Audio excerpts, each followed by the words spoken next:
Good evening, everyone. We want to welcome you to this February edition of our public safety meeting. Good to have everybody back into our committee room this month from where we were last month into our, I guess you'd say, our remodeled committee room. Yeah, it's almost there, Mr. Chairman. We're getting there pretty quick. We may be one of the first committees that's met in here. I'm not sure. You are. They just got a few more strips somewhere on this back wall and border, and that's about it. Looking real nice. So this evening, we will be having three departments that will be having their budgets in here. So we're doing something just a little bit different, I guess you could say, than we have done in years past. Some of you are going to have to sit through some other people's budgets tonight. So just hang on and work with us. Before we get into those and the rest of the agenda, I'd like to ask for approval of our minutes from the last meeting. Chairman, I've read and reviewed the minutes of the last meeting, found them to be true and accurate, and make a motion they be accepted. We have a motion that those minutes be accepted. Have a second? Have a second. All those in favor say aye. Aye. All opposed? They have been approved. All right, Pauls, we'll ask that you come forward with your report and budget. We ask that you give your report first, and then we'll go into your budget. Yes, sir.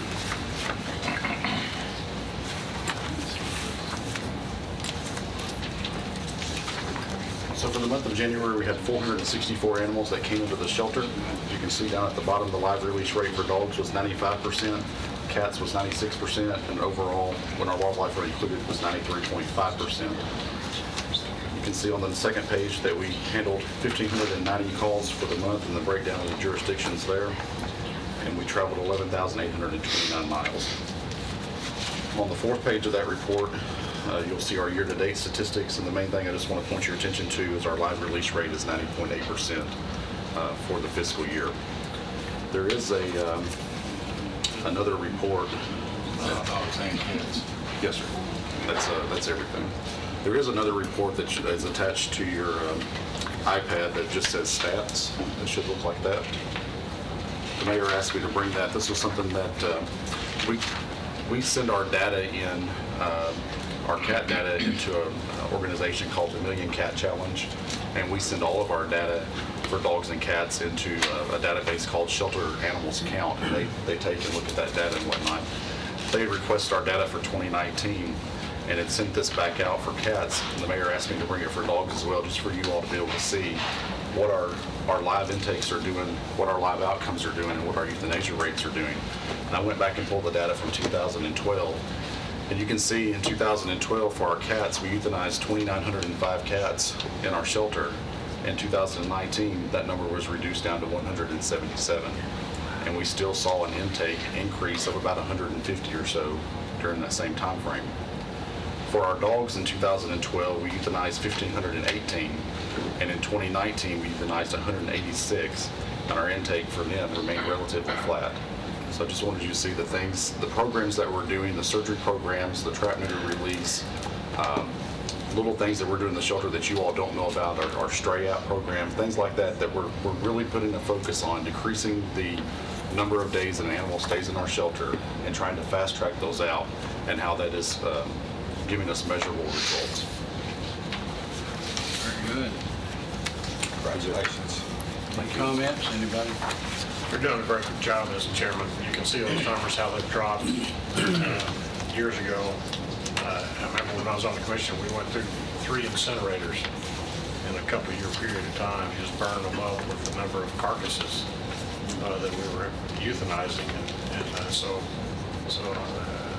Michael's doing a great job. It's a total effort. The last page of the report, which is a separate tab on your iPad, is our rabies exposure and bite report for January. If you'll recall, our statistics go fiscal year, our bite reports go calendar year. For January, we had 29 bites reported. One of those animals was sent for testing. It came back as negative. And we had 8 other exposures. One of those tested as well, and it came back negative also. And no rabid skunks in Rockvale? No, sir. Just one old polecat, is that all you got? Move to approve the report, Mr. Chairman. Motion made to approve the report. Have a second? Second. Second. Commissioner Gurley. All in favor, say aye. Aye. All opposed? Good report. Okay, sir, where do you want? We have So these, or where do you to want make it start? to make it a little bit easier, I brought a hard copy. It seems hard for these legal size pages to be able to read on those iPads. So I brought you a hard copy to look. Take a look at, and you tell me how you would prefer me handle that, Chairman. You want me to go line by line? I think line by All right. line, where you see some change Okay. that you're going to show All right. there. I want to say something before Michael begins. I sit in on his meeting with the mayor on this. He brought out some forms and things on his budget. I was just, when he brought in two budgets, one was wants and one was needs, it sort of caught my attention, and I was just impressed with that.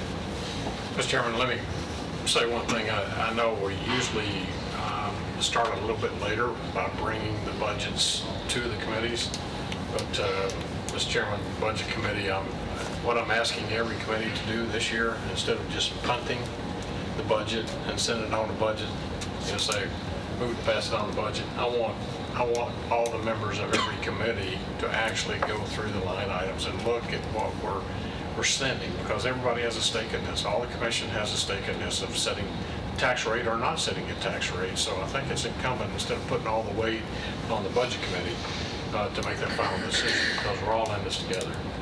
And so certainly appreciate everybody's participation. So what you'll do tonight is you'll make the presentation, take it under advisement. We'll come back and look at this again. Okay, Mike. So tonight, the budget that you have before you would be the budget that was submitted to the mayor. That was the wants budget. There was not that much difference between, I think there was about $70,000 difference between the wants and the needs budget.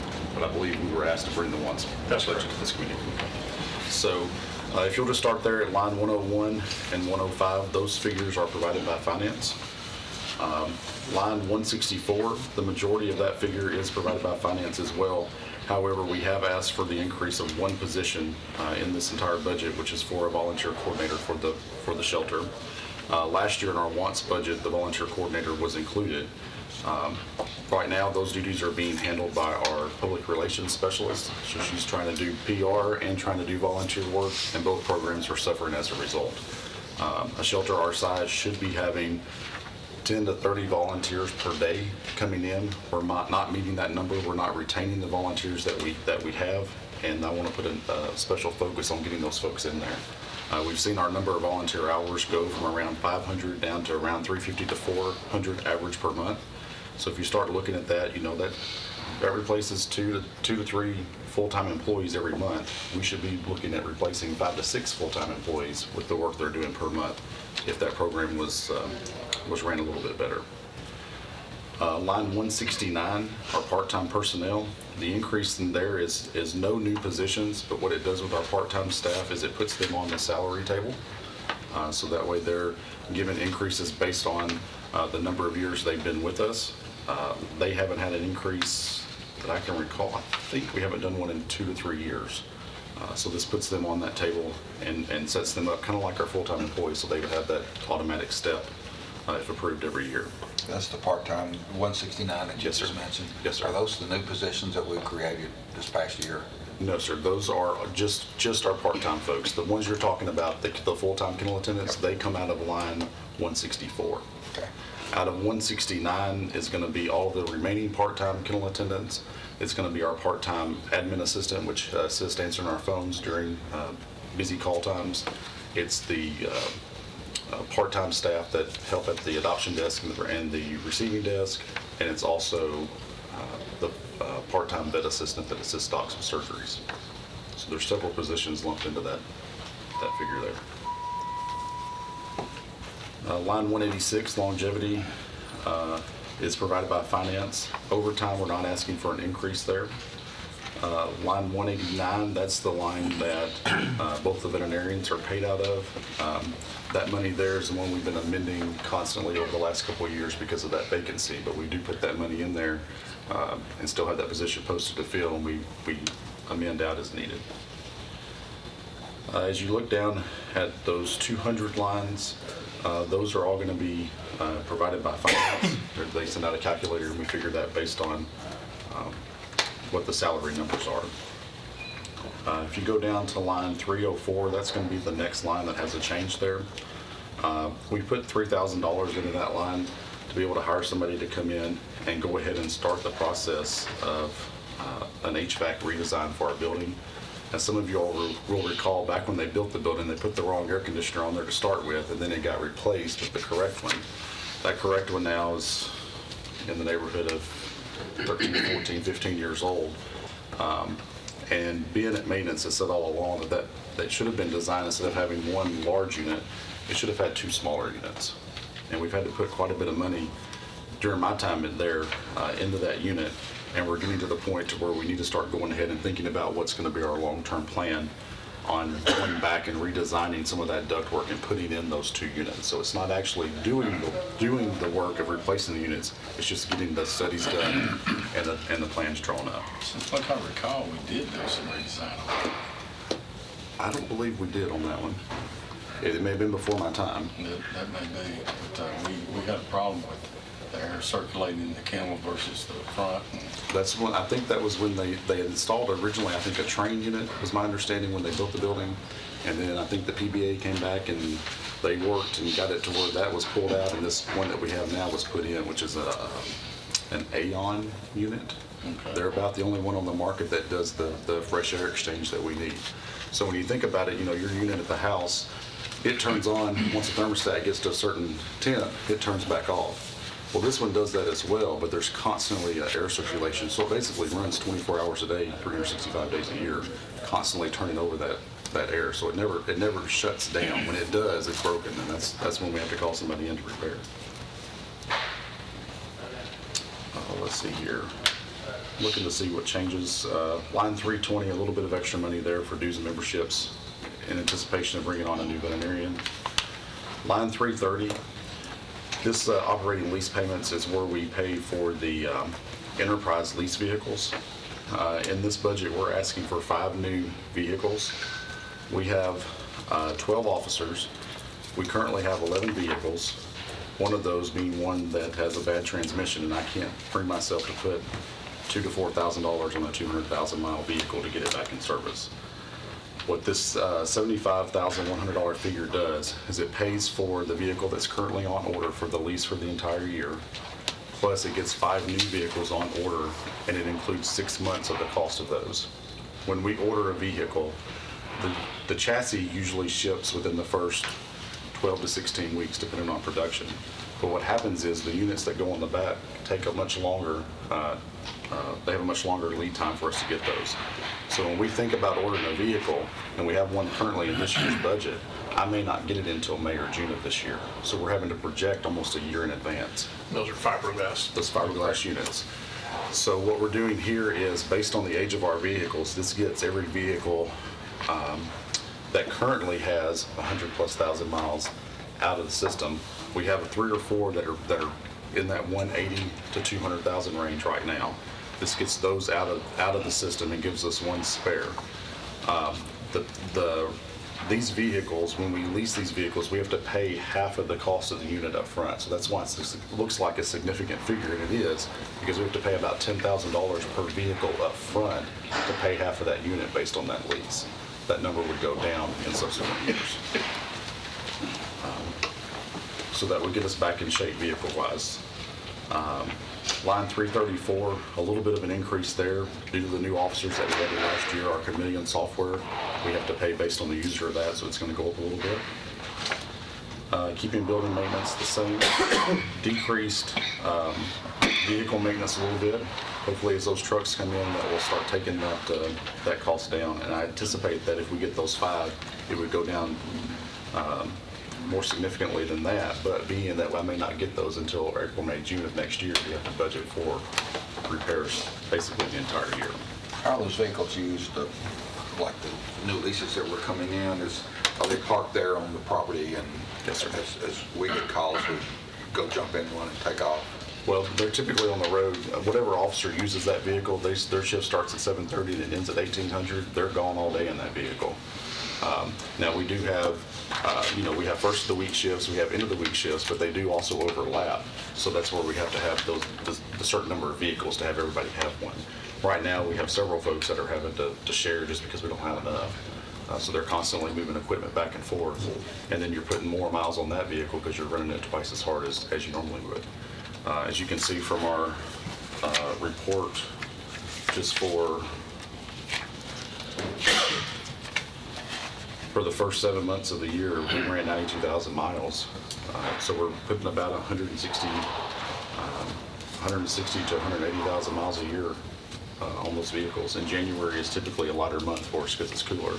Once we get into those summer months, they run even harder. What's the lease of those vehicles? What's the lease term? Maybe a steep Most question. of that lease. Is it like 5 years? I believe it is a 5-year. I've got some paperwork here. And Steve may be able to answer that better than I. He works with it more.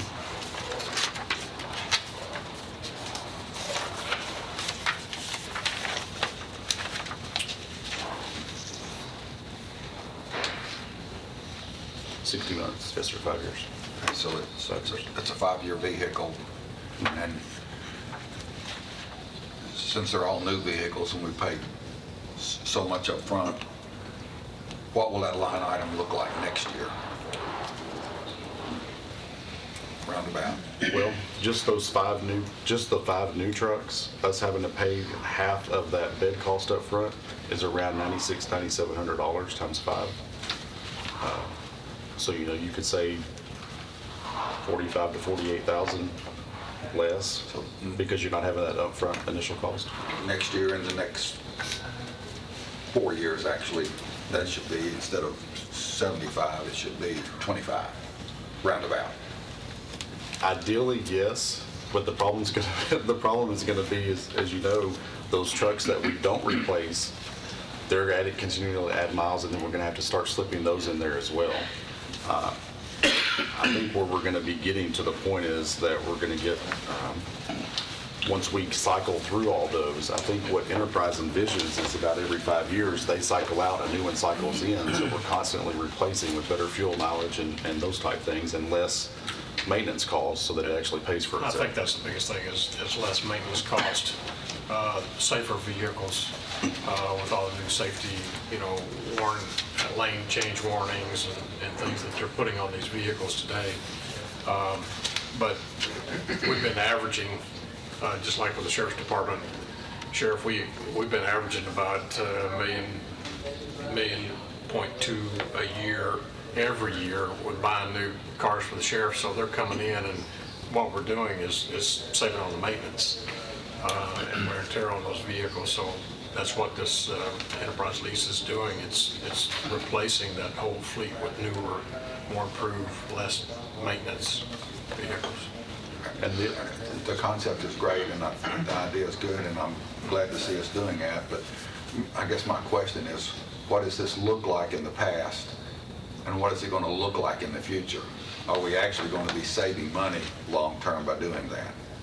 In the past, for my department, we were looking at a $45,000 expenditure every year to replace one.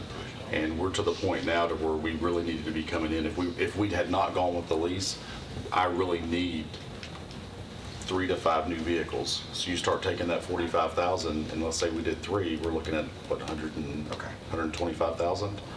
I think the other part of the lease, from what Enterprise is stating, is we want to turn these trucks over quicker. So when we get to that 4 or 5 year mark and we order a new one, that one's going to be surplused out. Instead of selling them now with 200,000 miles and a bad transmission, and we're lucky if we get somebody to bid $500 to $1,000 to get it out, we're going to be selling these vehicles at year 5, where we're going to be getting more money out of them to put back in. Does that make sense? It makes sense, but I guess my thought process is this $75,000 going to be a constant year after year, or next year should it be less than this? My anticipation is this. Once I get some of these old vehicles out that I have now that have these older boxes on them, My anticipation is, while we may not be able to resell them as high without a bed on the back, I want to be able to take those units on the back that we started replacing in 2014 and 2015 and be able to put those on new trucks. I want to try to be able to get at least 2 life cycles of a chassis out of 1 unit, so that figure would come down.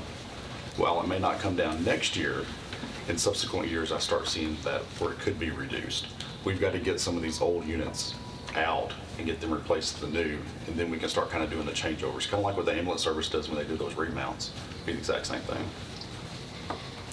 Thank you. Yes, sir.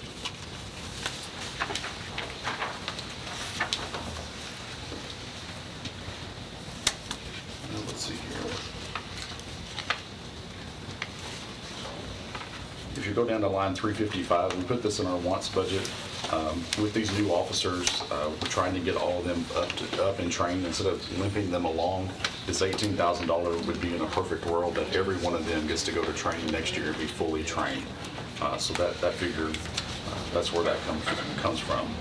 The line 357, that's the line that we keep amending into for the contract vets since we've not been able to hire the full-time. So we keep a little bit of money in there to start the year off and we amend as needed.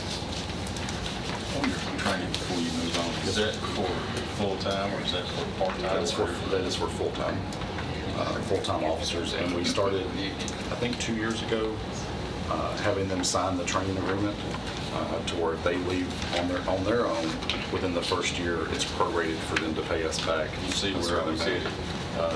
And we've had, since we started that, I think we've had 3 folks that had to pay us back under that. So we get them and get that last check, get that money back. And we also do that on our rabies pre-exposure vaccines. They have to sign an agreement for that as well, and it's prorated also. Line 399 is other contracted services. That is the contract that we have with all 10 animal cremation. I met with them last Wednesday. We're looking on ways to be able to see what we can do to try to decrease that amount. That amount was bid in 2016, and as you can see from the stats that I gave you earlier, we're not putting down near the number of animals that we were, and our dead animal cost has not seen a significant increase as well, so we're going to try to work with them to see if we can get that figure down from where it is now. Animal food and supplies stays the same. Custodial supplies, 410, a slight increase there. We're using more rescue cleaner cost, more rescue, which is our disinfectant in the shelter. So we have some additional costs there. We've had to amend money into that the last couple of years, so this puts us where we need to be. Line 413, drugs and medical supplies. We've asked for a couple of different things there to be able to do. The first part of that increase is something that we're really not going to have a choice with. The pain medication protocol that we're using now for our surgeries used to be the gold standard. Now it's not. When we were inspected back in January, we were told that the board's not going to continue to see that as the gold standard, and you're not going to be up to the high quality surgeries that you need to be doing for the state of Tennessee. It's something Doc and I have talked about a couple of different times. It's going to add around $10,000 to the surgeries that we do to start this new pain protocol. But it's something that both of us feel that we need to do, especially with us doing the surgeries for the public. We want to make sure that we're providing a high-quality surgery. It also includes $15,000 to provide microchips for every animal that leaves the shelter through adoption and reclaim. We would like to try that, to be able to do some studies to see how many animals come back in and how we're able to either prevent that animal from coming into the shelter to start with. We pick it up on a truck, we scan it, it's got a chip. Can take it straight back to that owner versus it coming in and it's sitting there for 2 or 3 days, and see what that does to our length of stay on getting animals back home. Our gasoline line item stays the same. Office supplies the same. A slight increase due to the additional employees that we brought on over the last couple of years for uniforms. Utilities, keeping that the same. Other supplies and materials, this is something the mayor and I've talked about and said we would come back to. First of all, it includes money in the budget to reupholster the conference room chairs. They're fabric and they're this cheap. They're not leather, I guess vinyl, for lack of a better term. And they have gaping. What leather? Yes, they're terrible looking. We had actually started to try to reupholster them ourselves when I had a previous employee, and then they left, and none of us knows how to do it. The chairs themselves are fine, and the chairs are several $100s, so it's cheaper for me to have them reupholstered than it is to purchase new chairs. So I looked at both ways there. We'd like to get those done with something that's more durable and something that doesn't stain. I really don't know why you would put a fabric chair in an animal shelter. You obviously know what's going to happen there. Another thing that we asked for a little bit of money here in this line to be able to do some things throughout the year for employee recognition. Whether it be, we've had a tough week, we've had a cruelty case or whatever, just being able to do something of, hey, let's have a pizza party, let's do ice cream, something like that, if that's possible. Refunds remains the same. When you get down to 707 building improvements, there's two things there within that. The first part of it is to replace the water heater that we currently have. It's nearing the end of its lifespan. We want to be able to get that done before it actually goes out anymore without hot water. And then the second part of that is to start the initial phase of the HVAC replacement. This initial phase, though, is not for those animal areas. It's for the oldest unit that's original to the building that serves the office area. So it's a smaller unit, but it's one that we've had to put several repairs into as well. So it starts that process. And in addition to the 3,000, The 3,000 would just be to do the study of the kennel areas on how we could break that one unit out into two. But we have 3 total units now at the shelter. One of them serves the main animal areas lobby area, which is that large one that I've been talking about. Then we have 2 smaller units. One of them is a smaller AON unit that serves the vet area. That unit there, while it's the same age as the large one, when the building was built, if you recall, they built that area in the back for that basically was just a large storage area to start with. And then it's been built into storage and now the vet area and all that. So that unit really wasn't used for several years. So even though it's got some age, it doesn't have the usage time on it. So we're not looking to do anything with it right now. The unit that this would replace would be the 2004, and I believe it's a York unit that's original to the building that's been giving us some issues. And it serves kind of the main office areas, but it doesn't do all that air circulation like the kennel ones do.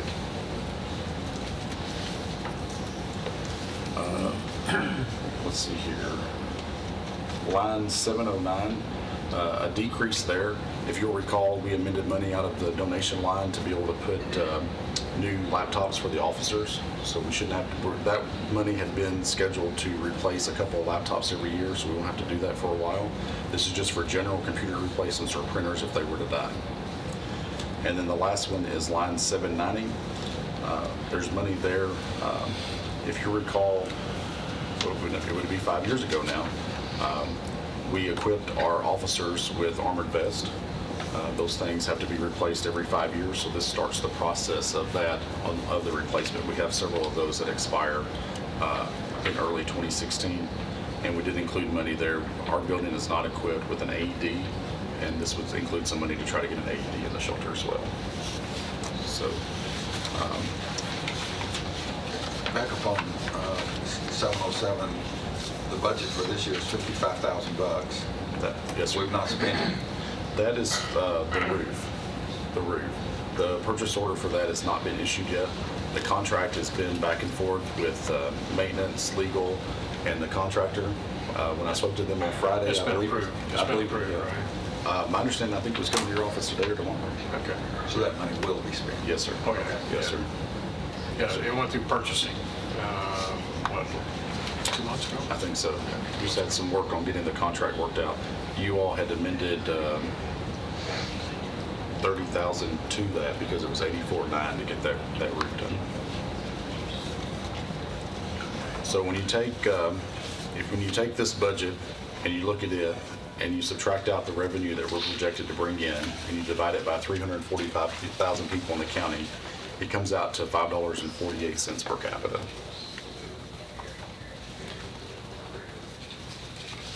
Years ago, there was a book that was written, I cannot remember the organization, I should have brought it. It was basically a local government association for the U.S., and they were saying at that time, and that was in, I think, 01 or 02, that per capita was between $4 and $8 per person. And that was 15 plus years ago. So we're still on the low end of that, even 15, 16 years later. So the request is 2.4 million, and last year it was 2.3 million. Yes, sir. Okay. Yes, sir.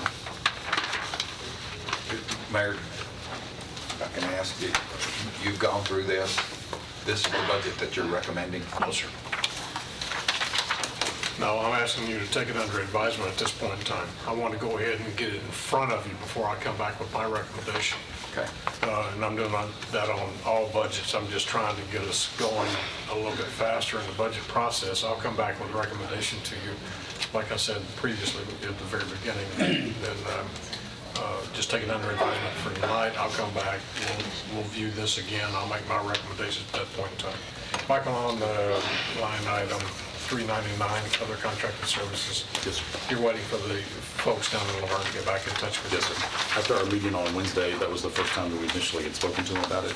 And we talked of getting together again in a week or two, that Okay. way to see what kind of proposals they could come back with. And if need be, we'll rebid. Well, you know, we pick up roadkill, we pick up deer, you know, anybody that calls, Michael will call these folks and they come by and pick it up. However, the $75,000, if you can see what we've actually spent, yeah, I guess there's less roadkill, or I don't know what it is, but, you know, the contract doesn't run out until 7/21, but I'd like to sit down and maybe renegotiate that. We pulled some stats. I did not include these with your stuff because I've thrown a bunch of stats out to you already. But we went back and looked from 2011 up until 2019 at how many animals they're actually handling, whether it be animals that died in the shelter, animals that were deceased and impounded that were disposed of, or animals that were euthanized, and the dead calls that they have for roadkill, and started looking at the number of, and dividing that 75,000 by how many animals we were looking at. And it's pretty significant, the difference between 2011 and 2019 per animal. Is it including the dead livestock removal? No, sir, that's separate. That doesn't flow through my budget. Just to say that. No, sir. The other thing that we talked about too is during this meeting is they're receiving calls that aren't coming through us as well, so I can't track those. So we're working on some reporting stuff so that they can give me numbers of how many they're getting outside of my calls, so that we can make sure that we're comparing apples to apples as well. But we want to get that number lower.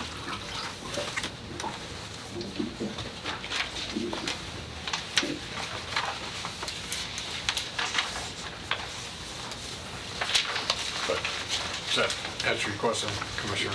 I'm just not prepared to make my recommendation at this point. So from that perspective, you don't want anything out of us tonight? No, sir. Just take it under advisement tonight, and we'll come back and revisit. I'll make my recommendations, and he'll argue whether he wants it or not when we go along with it, and then we'll go from there. But I'd like for everybody to be involved and understand what his budgets are as the next one coming as well.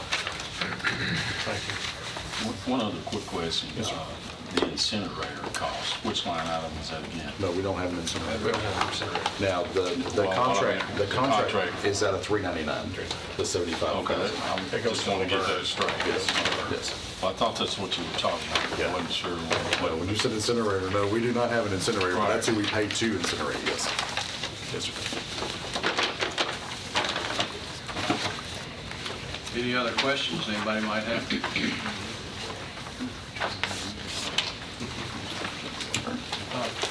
Thank you, sir. Thank you all. Have a good evening.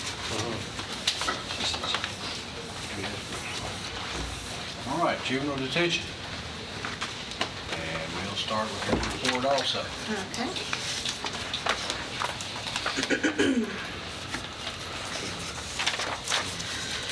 All right, so the report you have in front of you is for January, and I can tell you that this afternoon I got a handful of checks in the mail. They were running late, so we didn't have a chance to credit them to the report, but I don't expect that we're going to have any problems getting any of the checks from the counties that are owed. And to date, we have billed about $430,000 for out-of-county beds.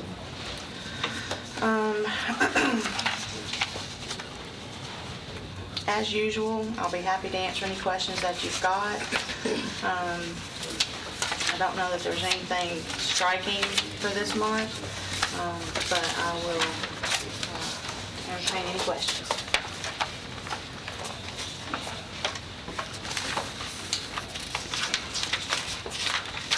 Motion to approve the report.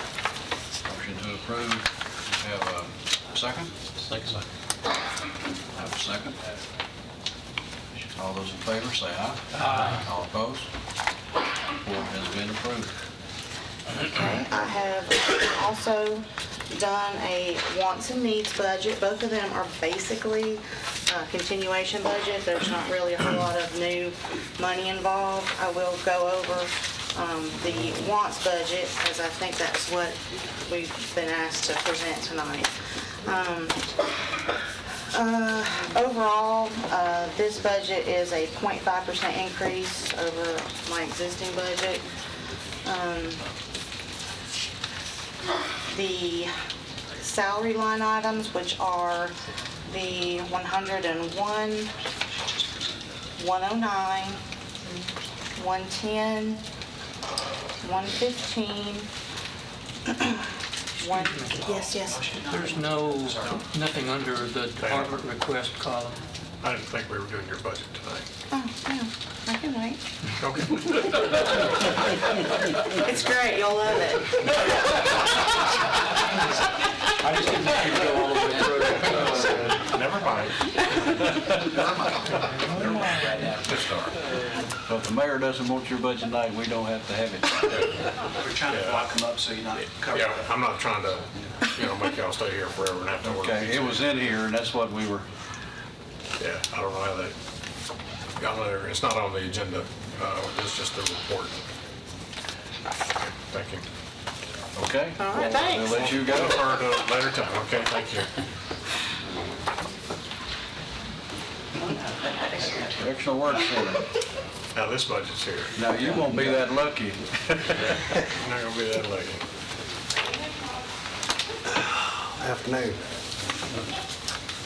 Before you get started on that, Mr. Director, why don't you inform them about the video that was done, and I'll just say we got a nice complimentary letter from how well Bill has run his department. They were very kind. There was a video company that came in and did I guess it's a documentary on a gentleman that's one of our inmates, and he just happened to be here he really made all of his mistakes up north, but he just happened to be here when we caught him, and he's housed here, and they wanted to come do a documentary on how clever this young man was. And that, But our department was very, very hospitable. It was a company out of the UK that came here and filmed. They set up a mock apartment, I guess it was, inside our facility to make it look like where he actually lived. the company is out of London, and I think we spoke a little bit about it last month, and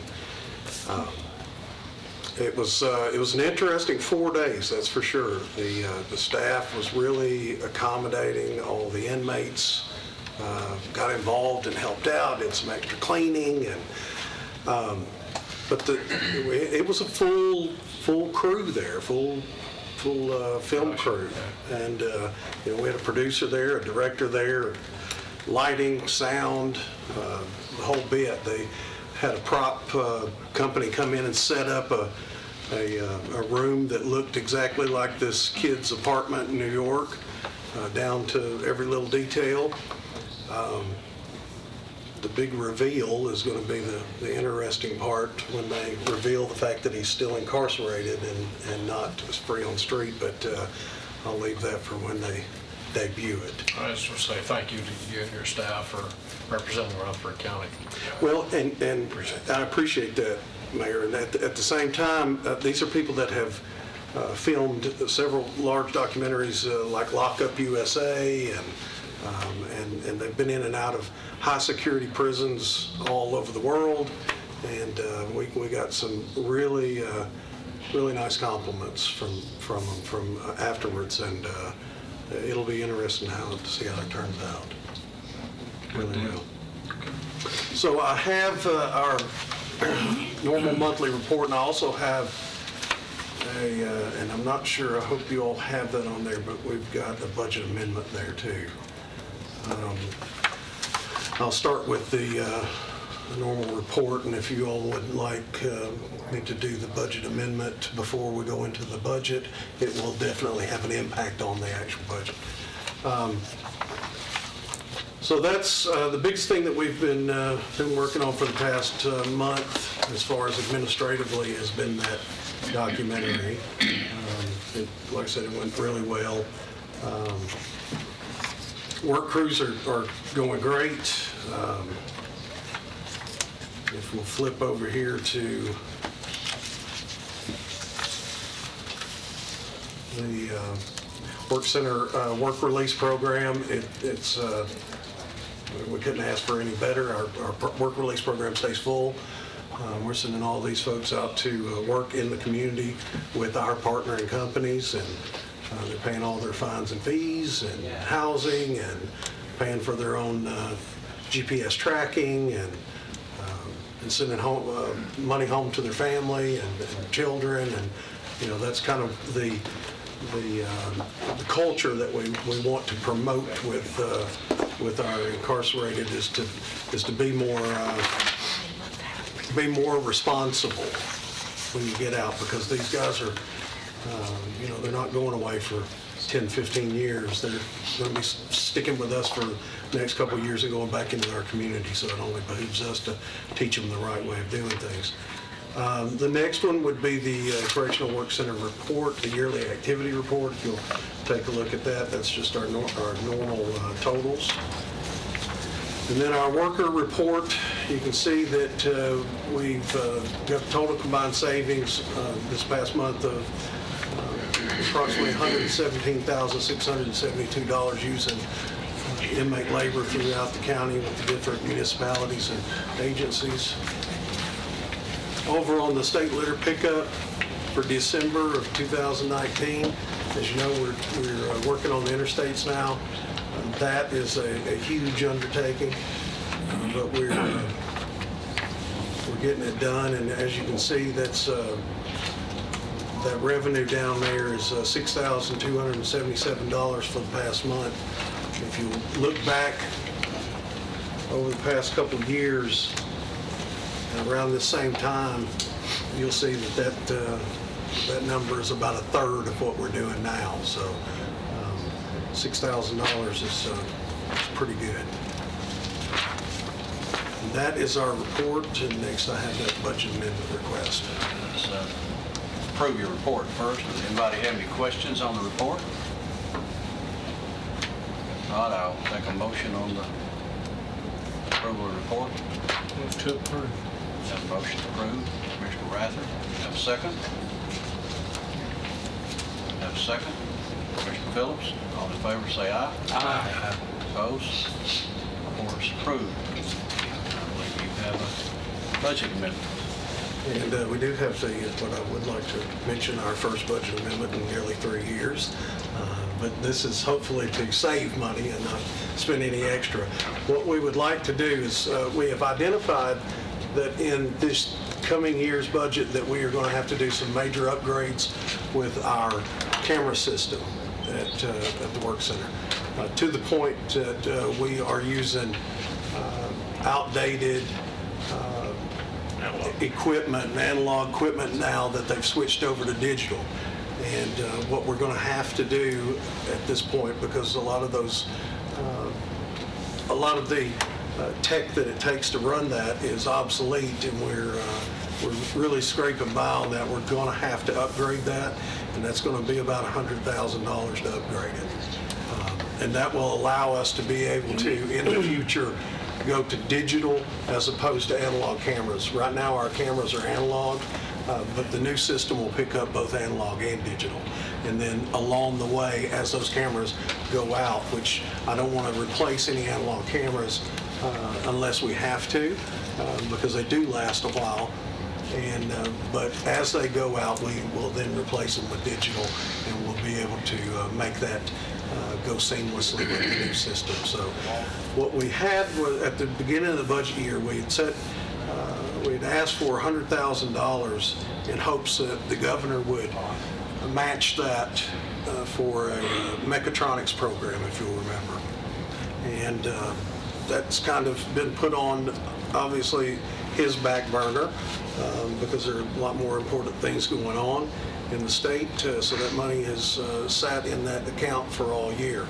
And what we would like to do is go ahead and amend that and move that money from data processing over to other equipment and go ahead and pay Stanley Security and get those cameras, that camera system updated out of this budget and not out of the next. So that ultimately, if you all approve it, will change our upcoming budget also by $100,000. Okay, you've heard his request. Any discussion? So you're gonna be asking for the same money again next year for the mechatronics program if it's available? Yes, sir. But we will not be asking for an additional $100,000 for the camera system because we'll be paying that out this year.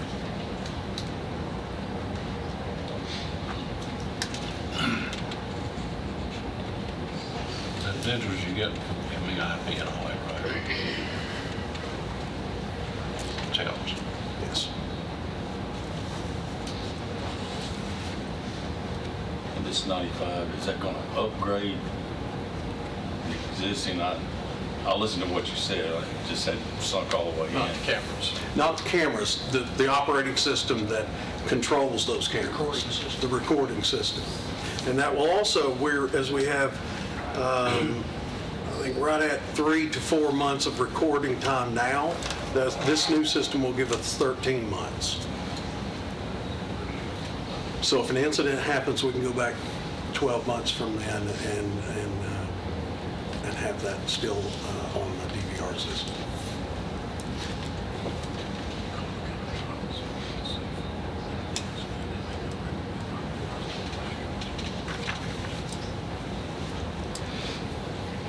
And the system you got now, is it failing? It's beyond failing.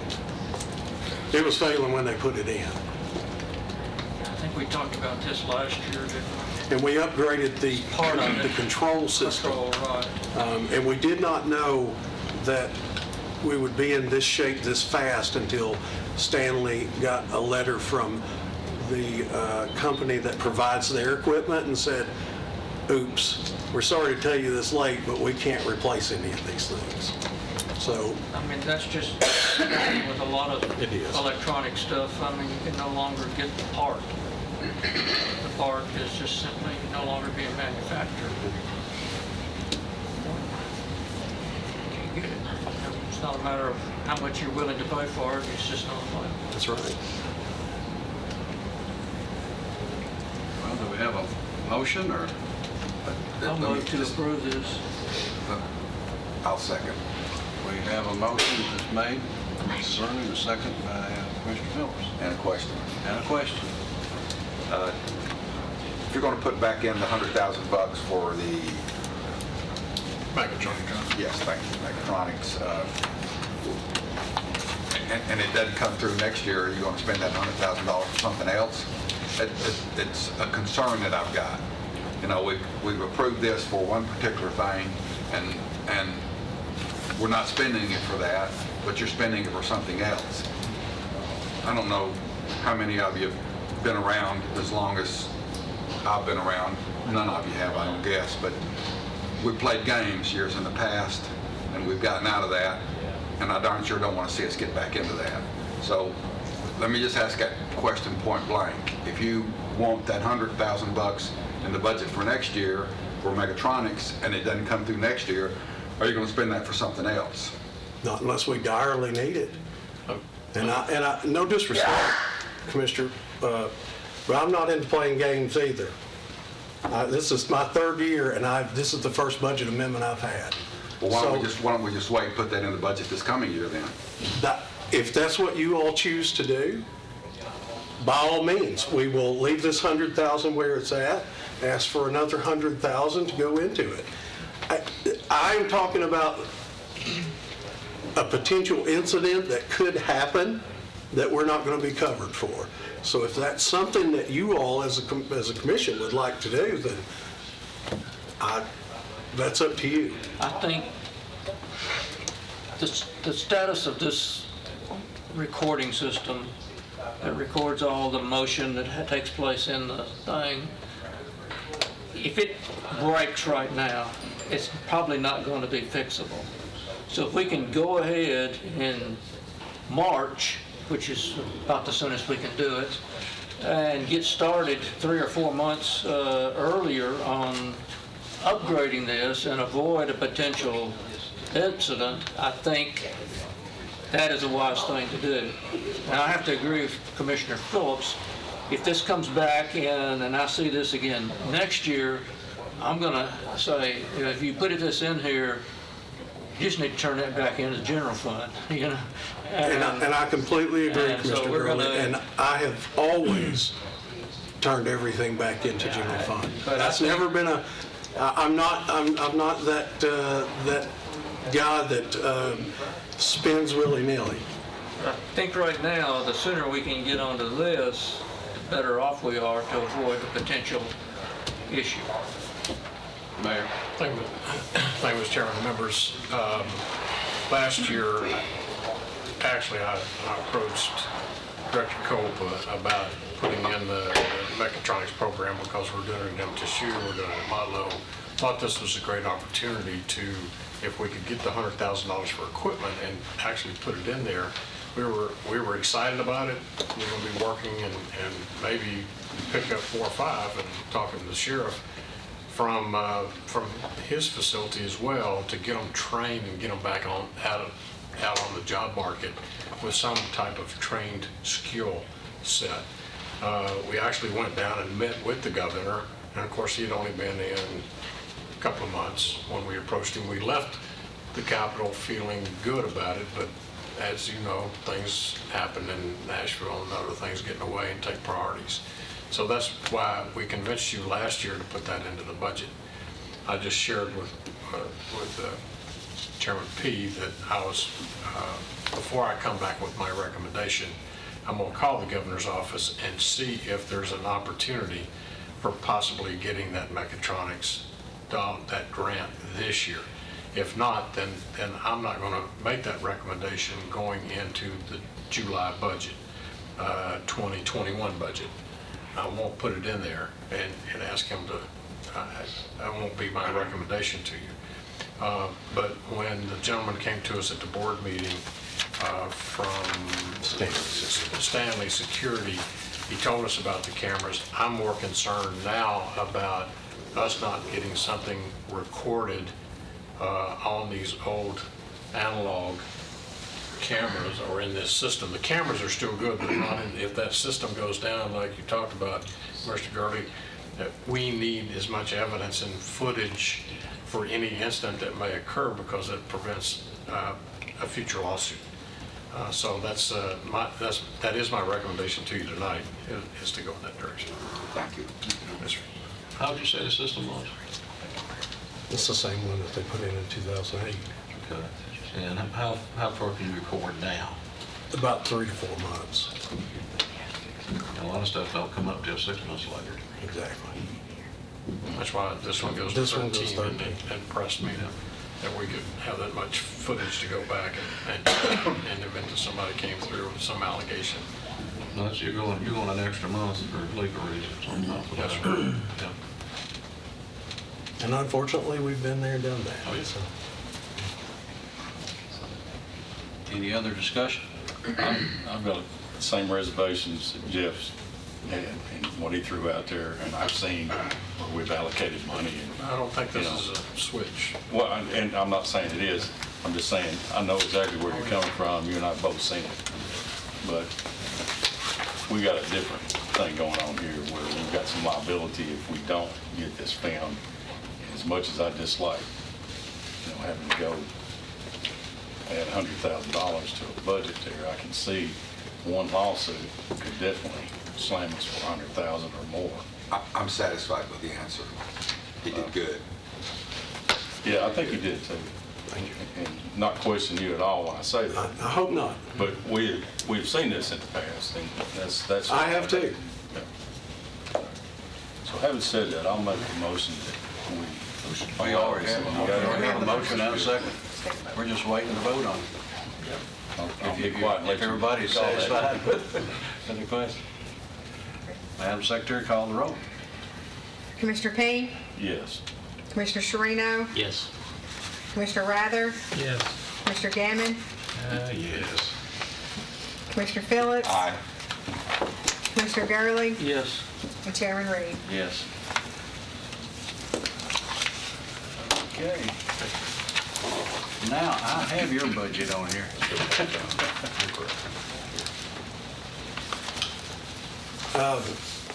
Again, just like Michael and Lynn said, this is our definite wants. The only difference between our wants and our needs is one additional officer.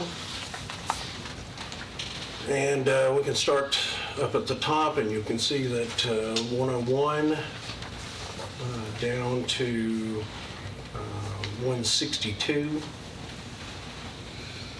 It's all figures provided by finance. And then when you drop below that, you'll see the part-time personnel.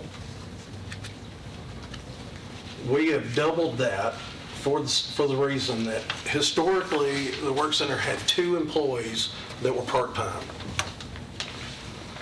When the judgment came down statewide that we would do away with no more DUI litter pickup, which means that DUI offenders would come in as community service and pick up wearing the vest, remember that. They did away with that several years ago. And with that, we allowed one of our employees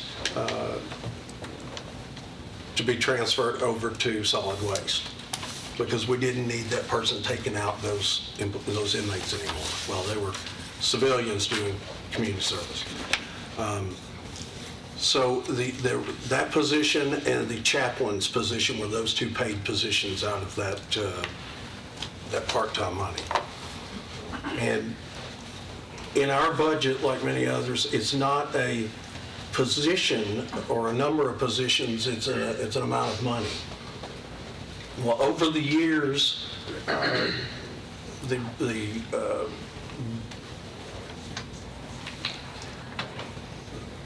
the budgets have changed as far as personnel, and the salaries are higher, and we have been using that part-time and giving back what was left over just by using a part-time chaplain. Last year, our chaplain resigned, and we didn't have to pay a chaplain anymore. We figured out how to do that with using a volunteer chaplain. But we started using that position for a counseling position and a person who will do intakes on every inmate that comes into the facility. With the new endeavor that we've taken on as far as going back out onto the highways and picking up more garbage, we need that position back. So I'm asking to double that for the part-time employee. So that's where you see that rise there. 186 longevity pay is provided by finance. Our overtime will stay the same.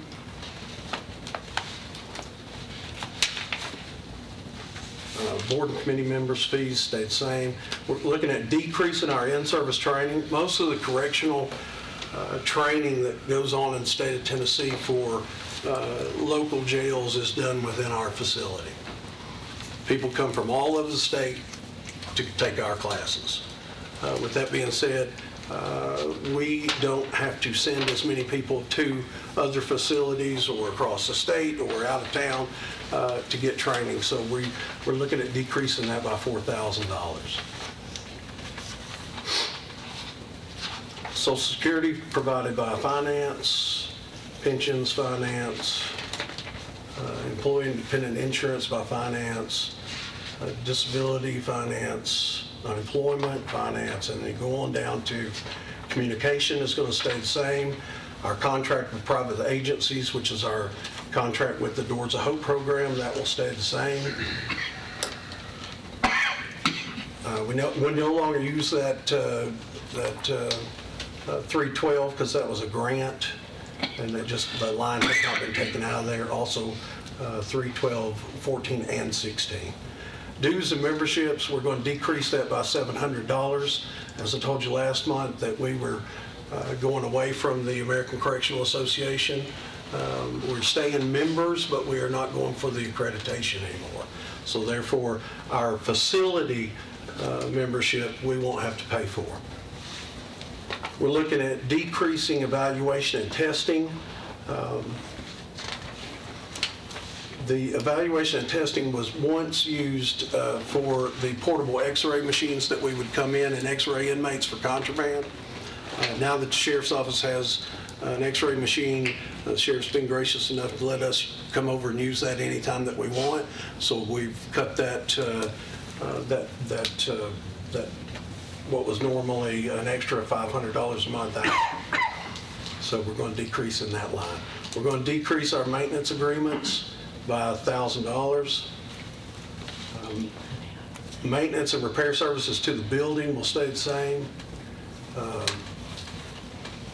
The equipment, which is different from the building, if you can imagine picking the building up and shaking it, whatever falls out falls into that category of 336. Everything that stays attached to the building is 335. So the things that we look at, like our heat and air units, our chillers, our coolers, our kitchen equipment, those are the things that would fall into that 336. And we're looking at increasing that by $5,000.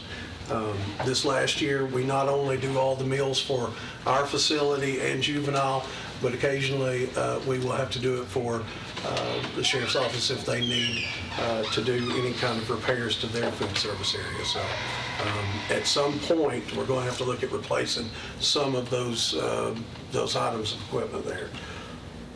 Vehicles, we're looking at decreasing that by $2,500 because of the new lease agreements. We have definitely have vehicles that run now as opposed to the ones that sit on our lot and we have to get fixed every month. So, but we also still have our buses that we have to depend on, which are up in age also. Those are things that we are not going to be leasing. So we want to decrease that by $2,500, but leave a little bit in there just in case for those the buses and some of the other cars that we do have that are not on the lease agreement. Medical and dental services decreased by $1,000. Postal charges will stay the same.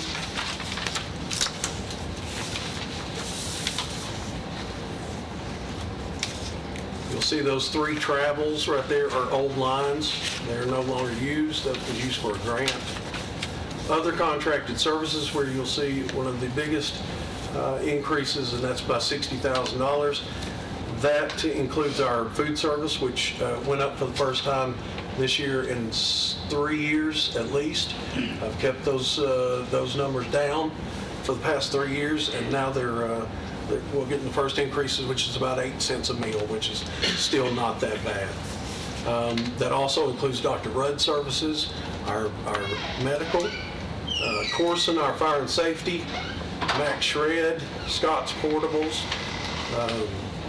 and then we'll always have an end of the year with Dr. Rudd also where we have to look at how much we have incurred that would be over what would be normal, such as this past week we've got 2 different inmates in 2 different hospitals, one in Smyrna and one here in Murfreesboro. Those things you can't control, and you don't know when they're going to happen. They may happen at the first of the year, they may happen at the end of the year. So we have to always keep that in mind.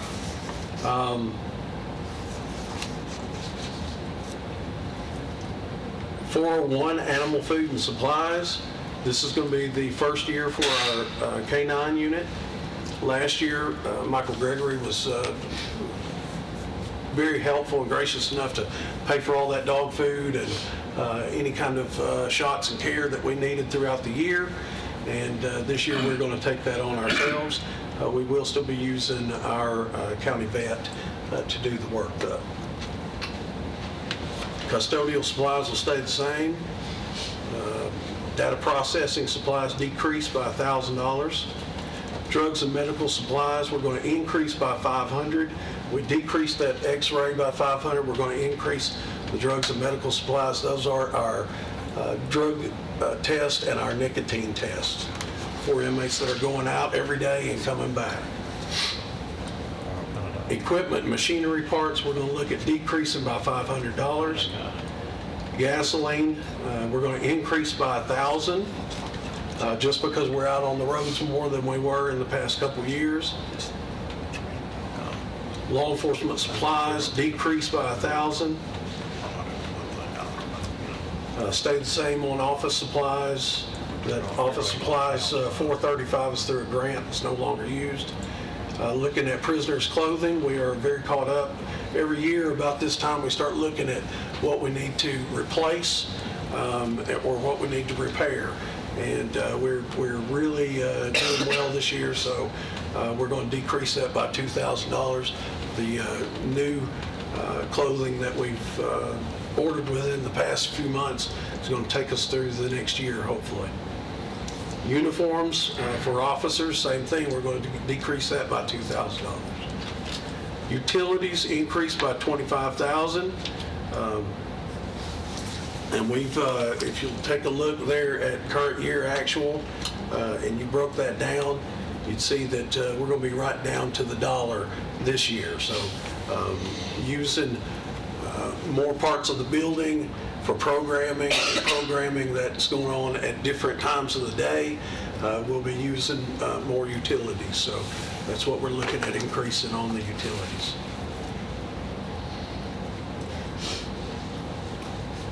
Other supplies and materials, we're looking at a $2,000 increase for supplies for inmates, hygiene items, our trash pickers, equipment that they use while they're out on work details. Other supplies and materials, that's $1,500 gas reimbursement, bus vouchers for a grant that we currently have. Now we're down to that data processing equipment, which would be the mechatronics. As you'll see, it's not in there yet. The mayor explained that we're going to hope to be able to put that back in this year.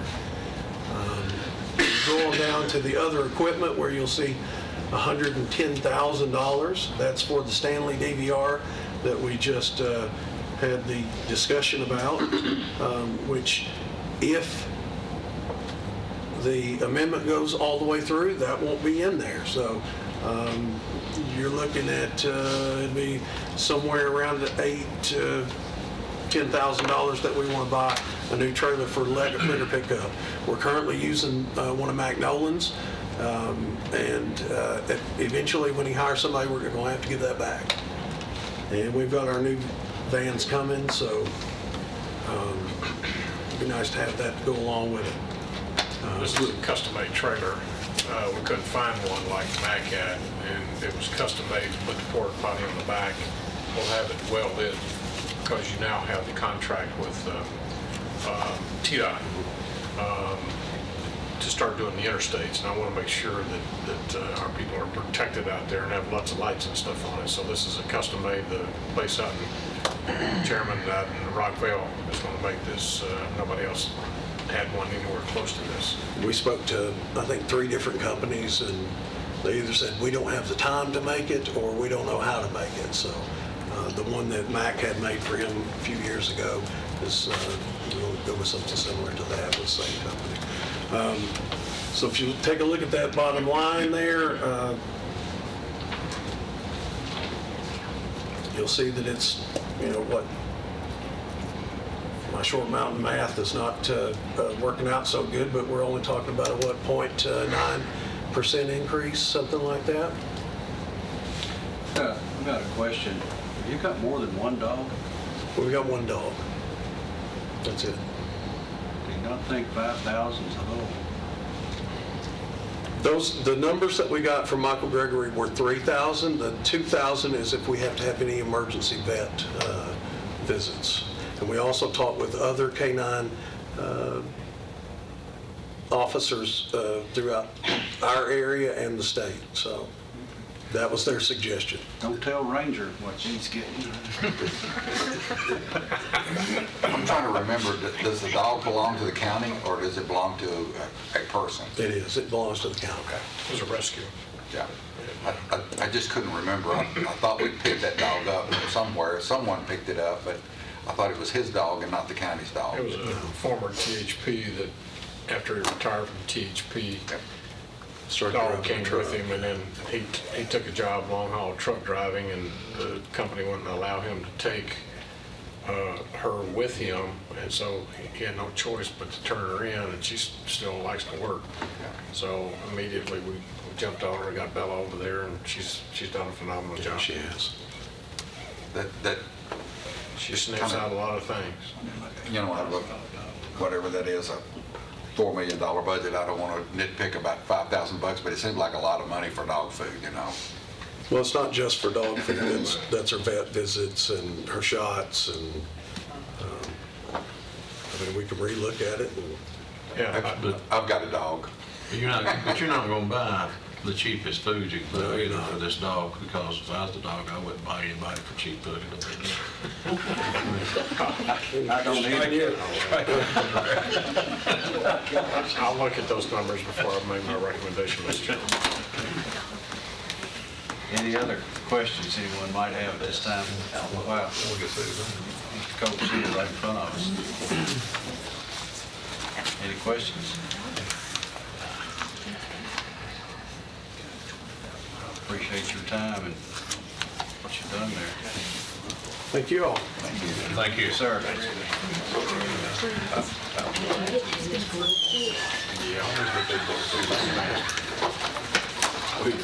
Hey, Sheriff. They feed them only 4 days.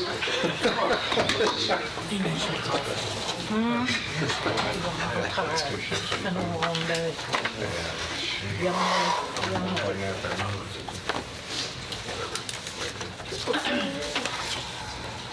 All right, you want to do your report and then your budget, or? I guess y'all had, I don't know if you've had a chance to read through the budget or the reports. I've got your amendments right here on the front. Okay. They're out of two different line or fund items, so I have to do them separately. On the, Okay, we can do that. The first is going to be a narcotics amendment. It's going to be, we're going to take $30,000 out of restricted for public safety and put it in the new vehicles. They're buying a state bid vehicle. Motion to Around approve. 30. Second. We have a motion to approve, motion and a second. And the next one is a general fund amendment, all in the same budget. We're taking $18,000 out of our communications budget, 708, and put it in 451 in our uniforms. We just need to get some coats and some hats.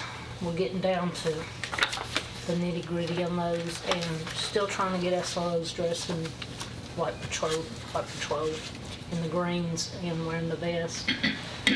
And, you know, looking like part of patrol and not part of patrol. That's it. Do we need to vote on those separately? Let's go vote on those separately. Let's go ahead and vote on the vehicle for narcotics. Okay. We will have a motion and a second on those. Call the roll on those. Commissioner Phillips, Aye. Commissioner Sharino, Yes. Commissioner Virgil Gammon, Yes. Commissioner Rather, Yes. Commissioner Gurley, Yes. Commissioner Peay, Yes. Chairman Reed. Yes. And now we'll take a motion on the winter coats and uniforms. Move to approve, Mr. Chairman. Have a motion to approve, have a second. Mr. Sereno. Any question? Call the roll. Commissioner Gammon, Yes. Commissioner Rather, Yes. Commissioner Gurley, Yes. Commissioner Sharino, Yes. Commissioner Pease, Yes. Commissioner Phillips, and Chairman Reed. Yes. Okay. As soon as I'll come up here every month about THSO, so we're gonna do something a little different, because we know we're gonna apply for 3 of those. We will try for 1 more. There's no matching funds. But Lisa wanted to make sure that not only was I seeking approval to apply for these, I'm also seeking approval for the mayor to go ahead and sign when we get these funds through THSO. But y'all have heard the saying, the only new one we have is grant number 3. That's new. And police traffic services. And it's just for equipment for us to do traffic enforcement. And it's up to $20,000. The first one y'all know of is alcohol and impaired driving, education enforcement. That's salaries. Usually that means overtime for us to do the THSO enforcement together with other counties to stop DUIs. And we also have other tickets and arrests for those. We use the Teen Driving Safety and Education. That's the machine that, shows what's happening when you're driving impaired, but also the seatbelt machine that we use this money for. And the 4th, y'all just last year let us have, it's the Network Coordinator Grant, and it's $20,000, and it allows us to work with the Middle Tennessee District of THSO to coordinate all these events together. So there's 4 different ones that we're going to apply for again. So the request is just to apply for the grants, and if it's approved, allow the mayor to sign it. Right. Yes, sir. And of course, I would come tell y'all if we got it or did not get it. But No doubt that you will. I think it seems like, if I go back this year alone, it has been every month I'm coming up on this THSO. But it's money, it's money. Absolutely. I move to approve, Mr. Chairman. Have a motion to approve for the grants and for the mayor to sign. Have a second, Commissioner Gammon. All those in favor say aye. Aye. Opposed? It's approved. Okay. Now, I guess we'll go into your regular Report, it's just any questions y'all may have. We're getting close to people going, where's that money gonna come from? And where's that money gonna come from? Anything in particular that Overtime. Lisa and I have talked about it already. But our salaries, we're running so many people short. The salaries usually end up without even doing, we do one big amendment and put it in there. And we get it taken care of. So I believe we'll be okay. Food's on track. Gasoline's on track. Utilities. Siemens, give them an update. Seaman got the 6 air condemned. We just got our bill on that, and I sent it to I saw it. Lisa. I just wanted you to brief them. But the air's working. Yeah, the air's All new. working. They've started on the pods on the conversion on the water controls. And what we're doing is we have vacated what we call a pod. And we're shifting inmates from the tower to the A pod as we do a pod, and we're shifting them back. And so we've started that this past week. Okay. Pre-trial release is, of course, that's through the courts, and it's online and working. I understand they've hired the 3rd. I think it's a court thing, so that part of it, I don't know, but I think they've hired the 3rd one. Josh is coordinating that for the judges through the judicial commissioners, but it isn't functioning. Okay, well, maybe that's a question for Sonia I need to ask. Who do we need to come in here to give us a report on how many pretrial release? Judge Ashai. Judge Ashai. It'd be through Judge Ishai, probably Josh through Judge Ishai, because Josh reports to her, correct? Are you talking about Jacob? Or Jacob, I'm sorry, not Josh, Jacob, yes, I'm talking about Jacob. Can we get a report on that for next month? I can ask the judges, yes. I think we have some commissioners that are getting some questions and some comment in that area? The only thing I'll say about that, some of the comments that I've heard were people that are being released on their own reconnaissance, and people are confusing that with the pretrial release, because they are actually separate. Like, even though pretrial release are being released on their own reconnaissance, there's a different criteria. And I've actually had some people call me to complain about something. I've even had a call where, these people out on pretrial release were released, and of course they're felons. We don't release felons. It's all low misdemeanor. Actually, these two people had gone back to court. They were out on a $150,000 bond. You go back to court, you have to be rebooked on these particular charges, but they're still out on bond. And people have a misunderstanding of this. There is no felon that is being on pretrial release. They don't even categorize for that. Well, and I appreciate you saying that, because I know Chairman Reed and I both have had some of the same conversations that people have called us about that, and they're confused about what the program's actually been. We do not, pretrial does not release anybody that's had priors.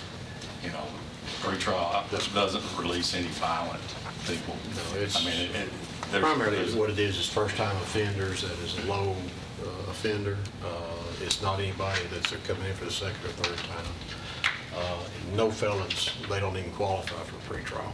And so it eliminates all of that base. And a lot of the calls that I've gotten, it's been on either somebody that's out on bond, they go back before a judge for something else, but they have to be rebooked per law, which we rebook, but they're still out on bond, so we have to release them back. So it's a misunderstanding of how this thing works. Right. Well, people have to understand that regardless of what that crime is out there, the judges have to set bail. That's correct. And, if somebody qualifies for bail and they make that bail, then they're going to be released. They're going to be released. Regardless of what we think about the crime. Well, that's it, and that's another misunderstanding. Pretrial or anything that falls in that category does not fall in the purview of the sheriff's office. I am a housing unit. I don't have the authority to let people go.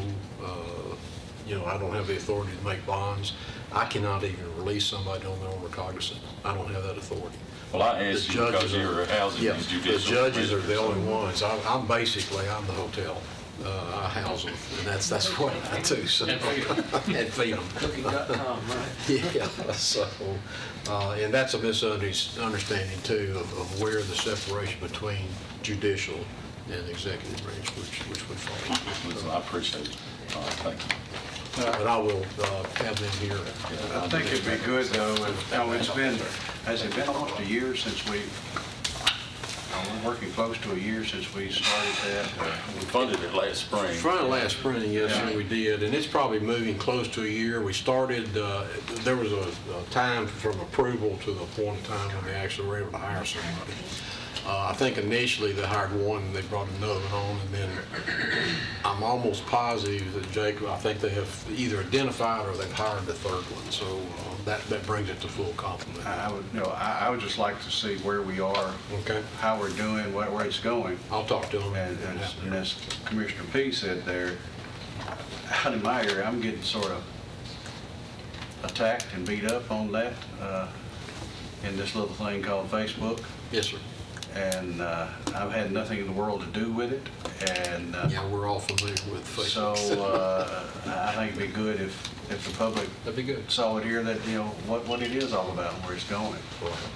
So It'd be good, and I'll talk to Judge Eyeshide and Judge. See if we can go in here and say something about it. And make sure they get on the It's agenda. just a lot of misinformation. Well, I'll tell you what we'll do, we'll just give them our part of it, and then we won't even come. But no, we'll make sure they're here, for sure will. Yes, we do. Yeah. Move to approve the report, Mr. Chairman. Have a motion to approve the report. Have a second. Second, Commissioner Gurley. All in favor, say aye. Aye. Opposed? One more thing. We've talked the last few years about not only presenting your budget, but what you foresee in the future, like over the next 5 years. One thing, you're gonna have to do something about the jail. That's the only 5-year thing I'm gonna tell you gotta do. Somebody's got a plan on building a jail. Period. That's what I want to see. On TV this What- day. What is your We're gonna have to build a jail. projections? And that's, I don't know whether it's a want or a need, but if you're planning on doing something, a major brick and mortar expense over the next 5 years, that's what I want to see. As a commissioner, I want to be able to plan for it. I don't want to, I don't want you to, Start I planning. don't want to present it in March and say we got to have that by December. Yeah, the problem with one part, we've already started that. About 7 or 8 months ago, we asked CTAS to come in and do a study, and the study was specifically towards addition, build, what do you see? And the problem we've got, we're waiting on that study from them. We're one, I think, of 22 or 23 that have asked for that same study. So we're kind of in that holding pattern because there's information that only they can provide for us that we've got. So we are in the process of getting that information. We know that we're going to be faced with it. We're consistently running in the 860s to 870s. We bounce on up into the not close to 900s. We also know that anything over 80% capacity of 968, anything over 80% of that is considered by TCIs to be over capacity.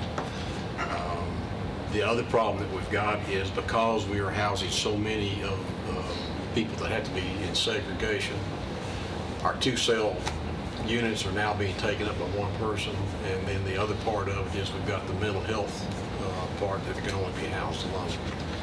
And that's what's taking it. You say we're 968, but then when you take 2-cell units, but you're having to only house one person there, then that's what's taking up our room. And so that's the trend that we're seeing. That's really not only us, but it's across the entire state of Tennessee. I serve on the Board of Control for the Tennessee Corrections. And I wish, say we think we're in bad shape, and then I hear some of these horror stories come in. We are critical, but there's some others that we've got one unit. They're a 143 capacity unit, and they're housing like almost 300. So it's a major problem across the state right now. My point has always been, we're building at a frightening level at the school system. Yes, sir. And if we can plan far enough out in advance, I agree with when you. we're building high schools and elementary schools and jails all in the same year, we want to be able to figure out what the best way for the county to handle all that growth. And I think that's Talked smart. about the other day, yes, the mayor. Yeah, we talked to the mayor, we talked in a meeting the other day about this, and I think it's smart to be planning, as you're saying. I don't want to be in a situation where pop we need right now. I mean, if we started today, it's going to be a 5 or 6 year project, and we know that. Got you still talking about 400 or 500 beds too, though, right? Yes, sir. Minimum.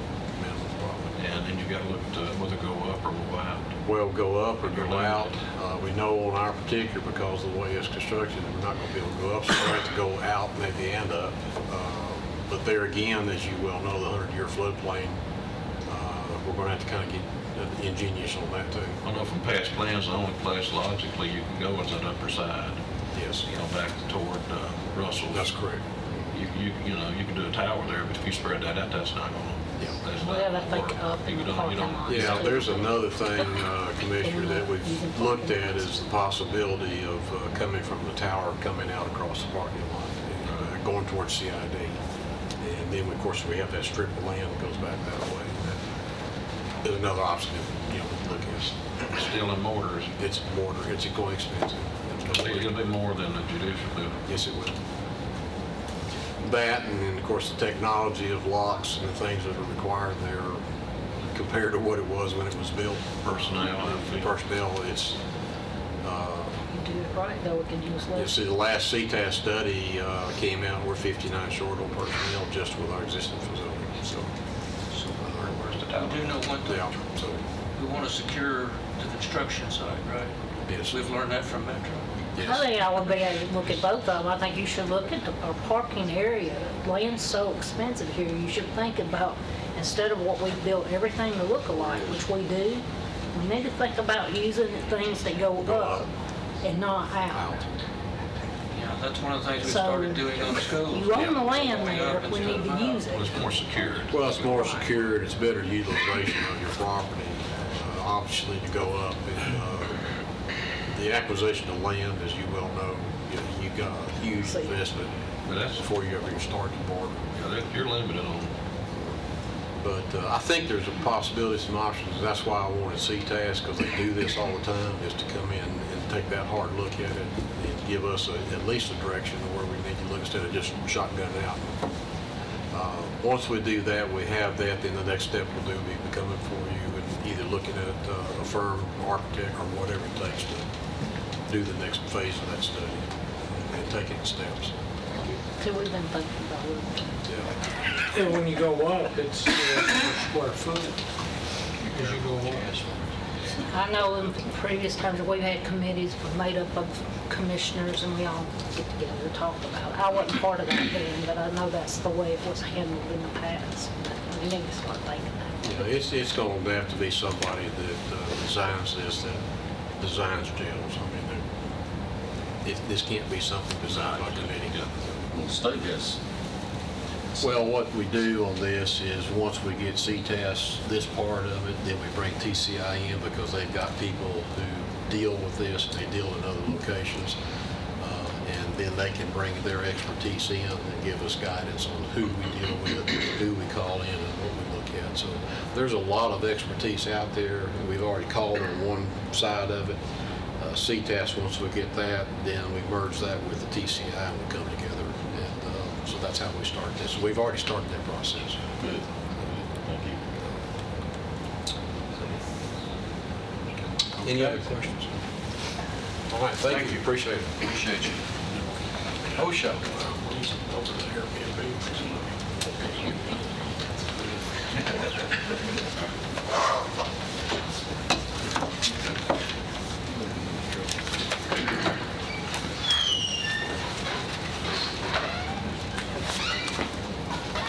Good evening. Thank you, sir, for being here. Thank you. Like to report, in the month of January, we had a total of 26 injuries requiring medical attention. You can see the breakout there. Because January is the first month for the OSHA calendar year, we also have 26 total for the year. That's why the January and the present year-to-date is the same there. Of those 26, 19 were OSHA recordable. 12 of them had restricted days. 5 injuries actually had lost time, and 2 others that you see there. Compared to next page of your report there, you'll notice that the 26 this year compared to the 2 previous years, I actually count the increase right now for that 26 to be for better reporting, because I've gotten a lot of what I call minor or smaller claims where somebody has just followed up with the doctor and actually, after one visit, just to make sure they were okay, actually returned to work full duty. So we had several of those in the month of January, and I think that's where some of those came from. It's actually better reporting. On the next page of your report where you see the incurred dollars, we had total incurred dollars for the month of January of $76,000. There is a typo error on this report, and it's on the left-hand side. You'll notice the little triangle there is now at the 20,000 level, where it should be at the 76,000 level, which would be just under the 80,000 there.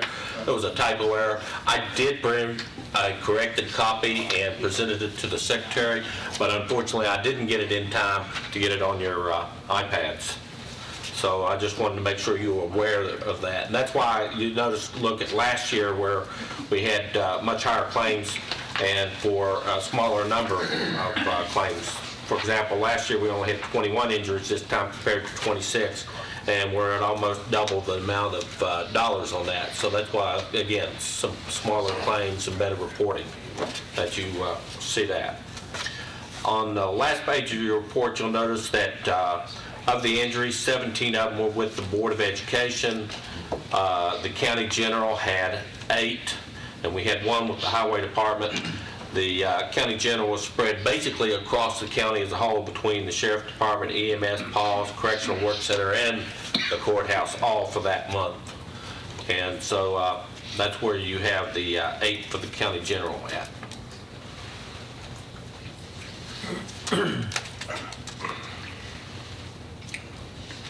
Motion to approve this report.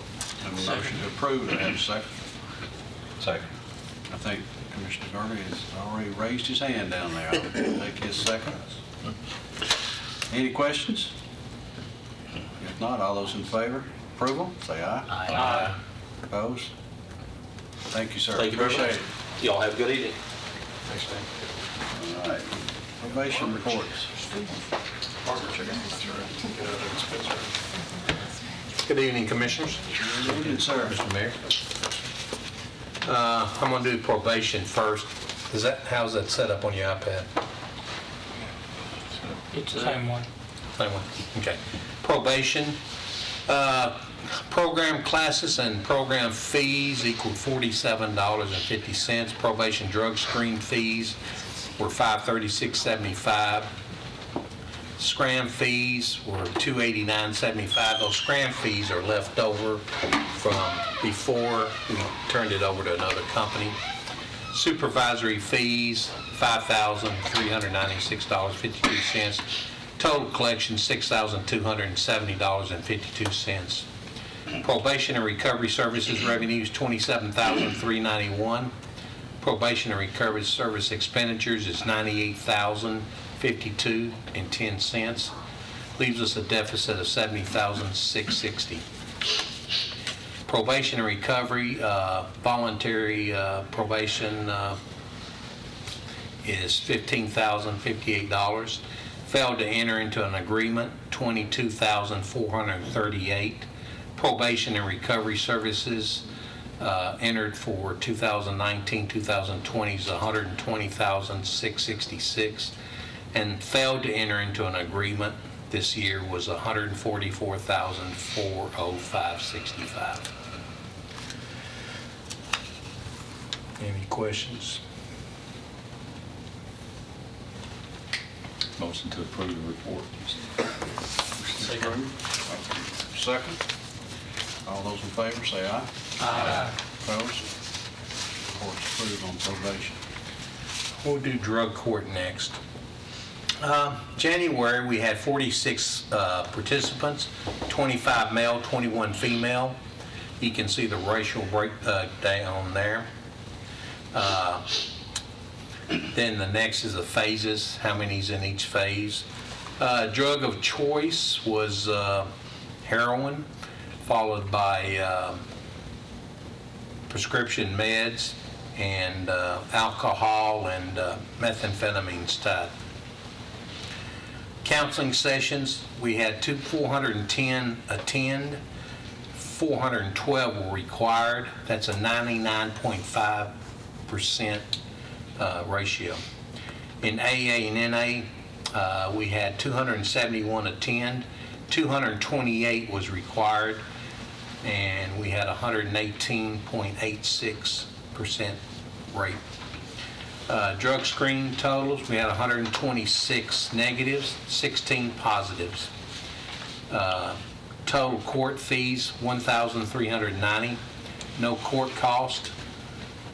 We had 14 hours in community service, one graduate, and no terminations. DUI court, 47 participants, 28 males, 19 females. You can see the race breakdown below that and the phases below that. The drug of choice, unanimous, 89% alcohol, followed by 7% prescription meds and 4% marijuana. Counseling sessions, 109 attended, 111 were required. That's a 98% of attendance. MRT, 20 attended, 23 were required. That's an 86% attendance rate. AANA, we had 325 attend, 286 were required to attend. That's 113.64% attendance rate. Negative drug screens, 200. and dilute or positives were 12. We collected 2,150 program fees, no court fees. We had 6 graduates, 2 terminated, and that's it. Veterans Court, we have 24, 20 males, 4 females. You can see the race breakdown and the phase breakdown. Drug of choice is alcohol. In the group counseling sessions, we had 126 attend, 139 were required. That's a 90% attendance rate. In AA and NA, we had 163 attend. Only 136 were required to attend, and that's 119.85 attendance rate. Negative drug screens, 106, positive 6. Program fees, $540, court costs $350. We had 4 do community service, 4 hours of community service. No graduates, no terminations. Mental health court, I don't know whether you gentlemen remember, but we were looking for, well, let me go through the figures and I'll talk to you about that. We had 30 participants, 17 males and 13 females. I don't add up, I had 30. And then you can see the racial breakdown in the phase. Drug of choice is alcohol, followed by marijuana. For the counseling sessions, 225 attended, 258 were required. We had an 87.21 attendance rate. MRT, we had 9 and 9, that's 100%. AA and NA, we had 29 attend and 11 required, so it was a 263% attendance rate. Drug screen totals, 68 negatives, 8 positives. Program fees $500, court costs $0. And graduates, we had 1 and no termination. I had told you that we were trying to build our our mental health court. Today we have 38, even though it shows 30 on here. 8 came in February, so we don't put them on the report. We've got 20 that needs to be furloughed, so that's going to put it up to 58. And we have 10 applicants in the queue. So we could technically get our mental health court, double it within the next 30 days and get it up to around 60. And that's the number I promised you, and it's looking good. They're working real hard. The biggest thing is getting them furloughed into the court, but they're doing a good job of making sure that we're doing the assessments, getting them in as fast as we can. Well, I want to congratulate you on last Wednesday's Veterans Thank you. graduation, Veterans Court graduation. That was just outstanding. You had 2 to graduate. I wished those of you that wasn't there could have heard their graduation speech. One of them had never been sanctioned, so 18 months, never been sanctioned, never had a positive drug screen. He finished it that way, and they take it seriously. And we have a lot of community leaders. We had a pretty nice feast back there too. We had Mission Barbecue, which stepped up and helped us with the barbecue. And these guys take it seriously. It's a big ceremony, and we make it a big ceremony because it honors not only our veterans, but their sponsors and the people who put it on. I'll tell you something that would send chills down your back. Any of you that have been in the military, a big thing in ceremony, whatever, is the awards ribbon that is placed on the flag, the ceremony flags. And any of you have seen that or done that, is that's hung up on the guide arm up there, the point. Well, when a graduate graduates, he gets one.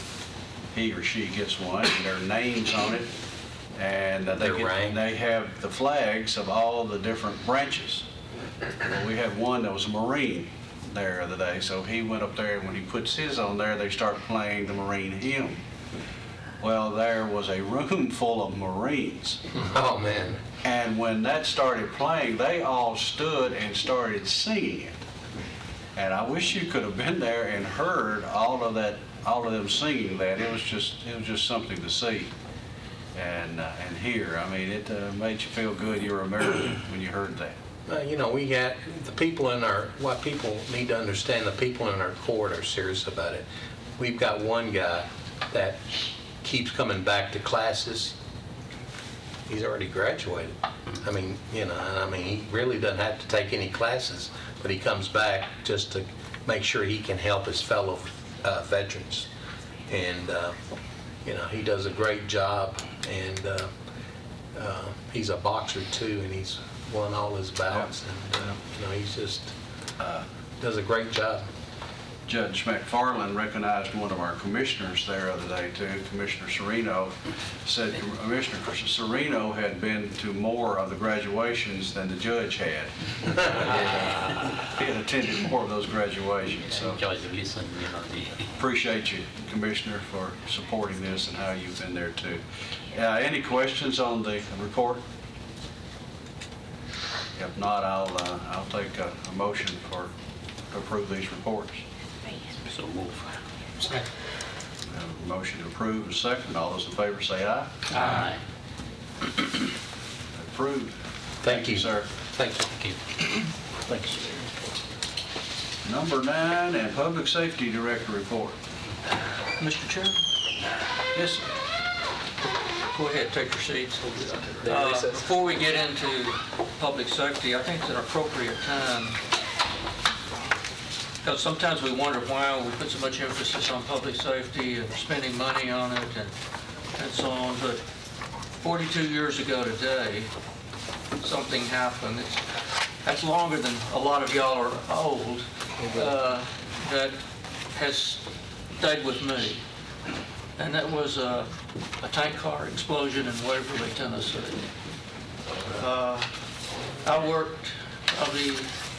I started my day about 5:30, like I normally did.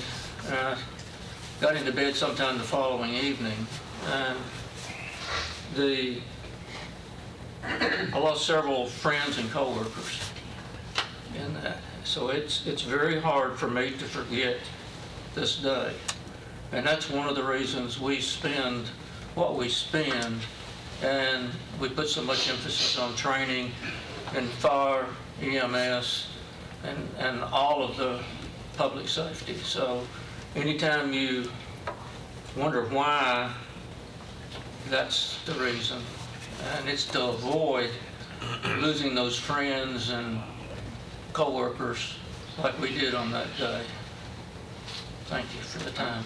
I just appreciate you bringing it up and appreciate your service to that too, Commissioner. All right, sir. Thank you.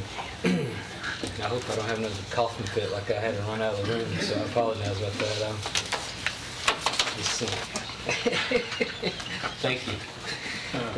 We'll chug it down there. All right, so as you see here, at the top of the report, we have continued extensive our mitigation efforts. You know, we've brought a few of those before the committee to get approval for that. We've shifted the efforts in the past. I think planning and engineering have been more of the handling and the processing of the applications as far as the buyouts go. We're handling more of that with their support. And that's created a lot of meetings for our staff and to try to get everything, all the ducks in a row. Of course, you know, we've had some flooding and stuff, so that's kind of re-emphasized the need for that, and so we've been working with that. We've also made some good progress with our two remaining cities, with Murfreesboro and Eagleville, needed to adopt our mitigation plan that the commission approved back in 2017, and both of them should this week, that should go through their councils. So that's good, because that allows them to be eligible for mitigation funding as well if they choose to in their communities. I went out to Eagleville City Council. They had a workshop actually the night of the last county commission and addressed them, and they were very appreciative to have us out there to talk with them as well. So that's we're definitely heading in the right direction with our mitigation efforts. As you can see, our preparedness activities, we've had a number of meetings and of course, a lot of this stuff also kind of ties in with our radio system. So some of the stuff in here is for radio, as far as some of the meetings that Peter's been involved in and bringing our stakeholders together with that. We've had our newest employee also, just to kind of highlight, he was accepted into the Basic Emergency Management Academy. It's a FEMA project, and he completed his first week of that at TEMA this past month, and that's 3 weeks over the course of 8 or 10 months to finish that project. So it'll be a great foundation for him. As you know, we had quite a bit of flooding. Thank goodness it wasn't as bad as it could have been, but it was pretty bad, and those that were impacted, we know that it was tough for them. So we did a partial activation of our Emergency Operations Center during that event. Stayed partially activated for a couple of days. Did a hot wash to see what went well, where we knew that we fell short. But there was things that we knew as far as program goes and technology and stuff that we're working toward doing better with that. But we immediately try to grab the good and the bad and how we can do a better job with that. We had a great showing as far as a number of the Sheriff's Office, Laverne Fire, County Fire, the Red Cross, EMS, Emergency Management, of course, I think was the ones that were represented there. So that's a change from what's been in the past. So that's definitely heading in the right direction. It was a good initial plan activation, because we will have other events that happen there. As soon as we came out of that, we were expecting another round of that, the next week. So we brought proactively, we had a number of folks that came in and pre-planned our response and our efforts, and luckily, by planning it out, the rains moved on through. So that worked out well. But we knew we would be in a better position for our response because of that. So we've been working with all of our stakeholders and our municipal partners and all of our county agencies, and we're definitely heading in the right direction with improving our capabilities. Let's see here. Just a lot of this stuff is outreach and just different meetings we've been involved with. On the response side, luckily we didn't have a big part in this, but we had another missing person out in the Barfield area. A child had wandered off, and so there was an activation of that. It was a lot in the same area where we had already done the Devon Bond search. So the benefits of that was we already had all the mapping out and kind of the game plan in place there for that. And the fire department and the sheriff's office working with that. And then shortly after our office arrived, they found the child. So that was a good, happy ending to that. Said the activation EOC, and then we also had, and we just discovered this in Smyrna last week, I guess it was. We had a fixed facility that had some underground tanks and had quite a bit of gasoline released there. So TDEC got involved with that one because they found, I think, 3,600 gallons of gasoline, and the groundwater was removed from that site, and they were still working through the remediation. On the training side, we conducted another the Incident Command and Emergency Operations Center interface classes. Had a great mixed group of folks that took that. That's one of the classes I think that's the 4th or 5th one that we've conducted since I've been here, and that's just part of our efforts to make sure that those that work in the EOC can interact with those that are out in the field and vice versa. So it brings together both sides of that for that. We conducted more of the emergency service coordinator training. That we're trying to do every other month, building toward as I mentioned, I think before, a large-scale exercise at the end of the year. So we're trying to crawl before we walk, and then run, and then we'll sprint, hopefully by the end of the year. And then we've attended a lot of training ourselves. So as far as that piece, before we get into the radio system, is there any questions on our activities? It was a busy month. Any questions?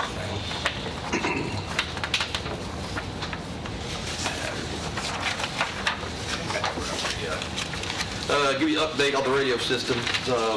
On the first line here, the first initial deploy to the sheriff's office occurred. Actually, that occurred last month. The second round is actually getting deployed this Thursday, and we've already started working on the final round. The civil work's expected to start around April 1st.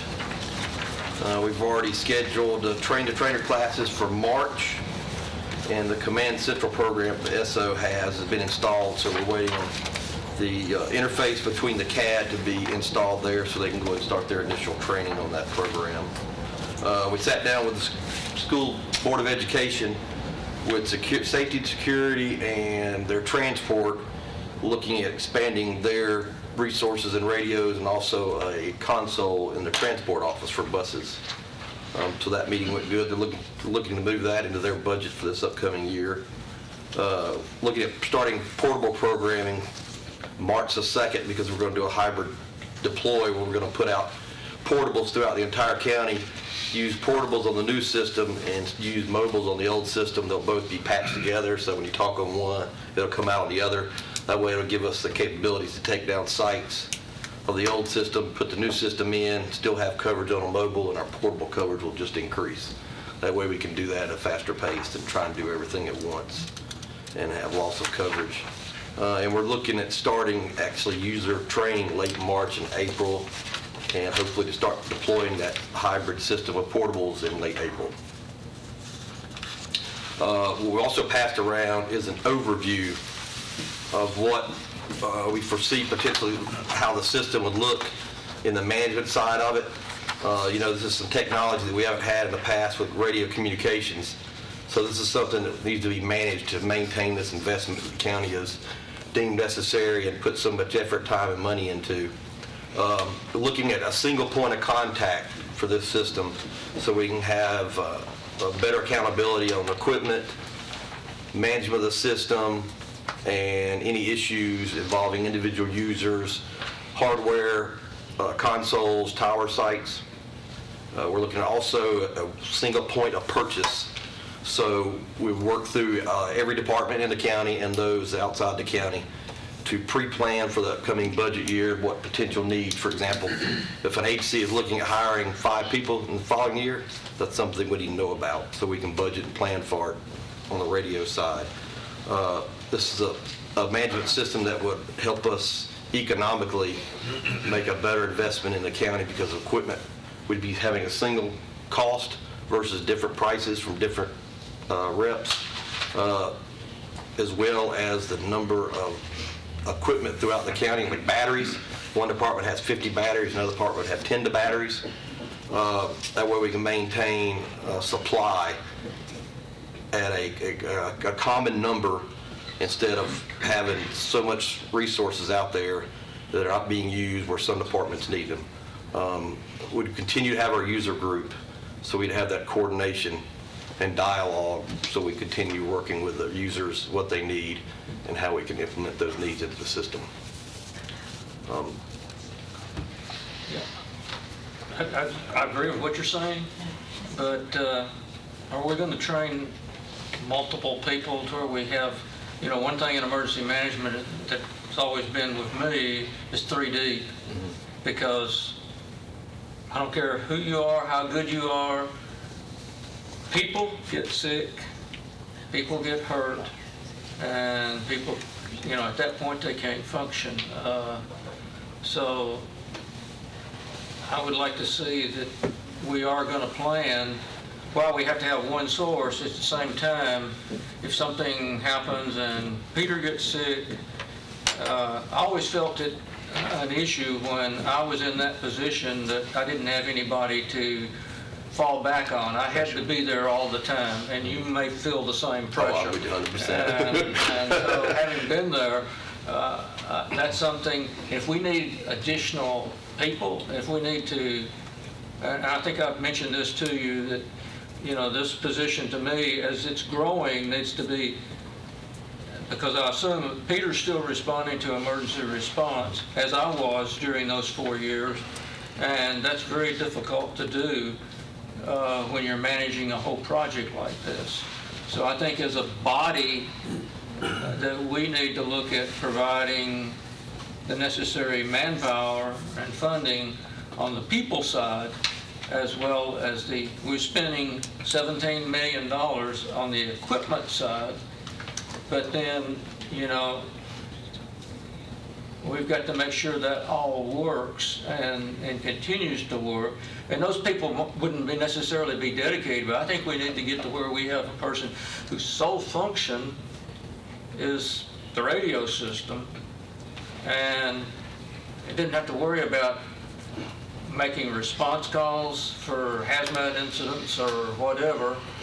And yet, you know, we have other people trained, whether it's in EMA or another department, another group within public safety, fire, EMS, or sheriff's office, or wherever, that know enough about the system to fall in and take over and remain in continuity. COOP. That's what I'm thinking about. So that's something just for thought in your upcoming budget and so on, that Yes, sir.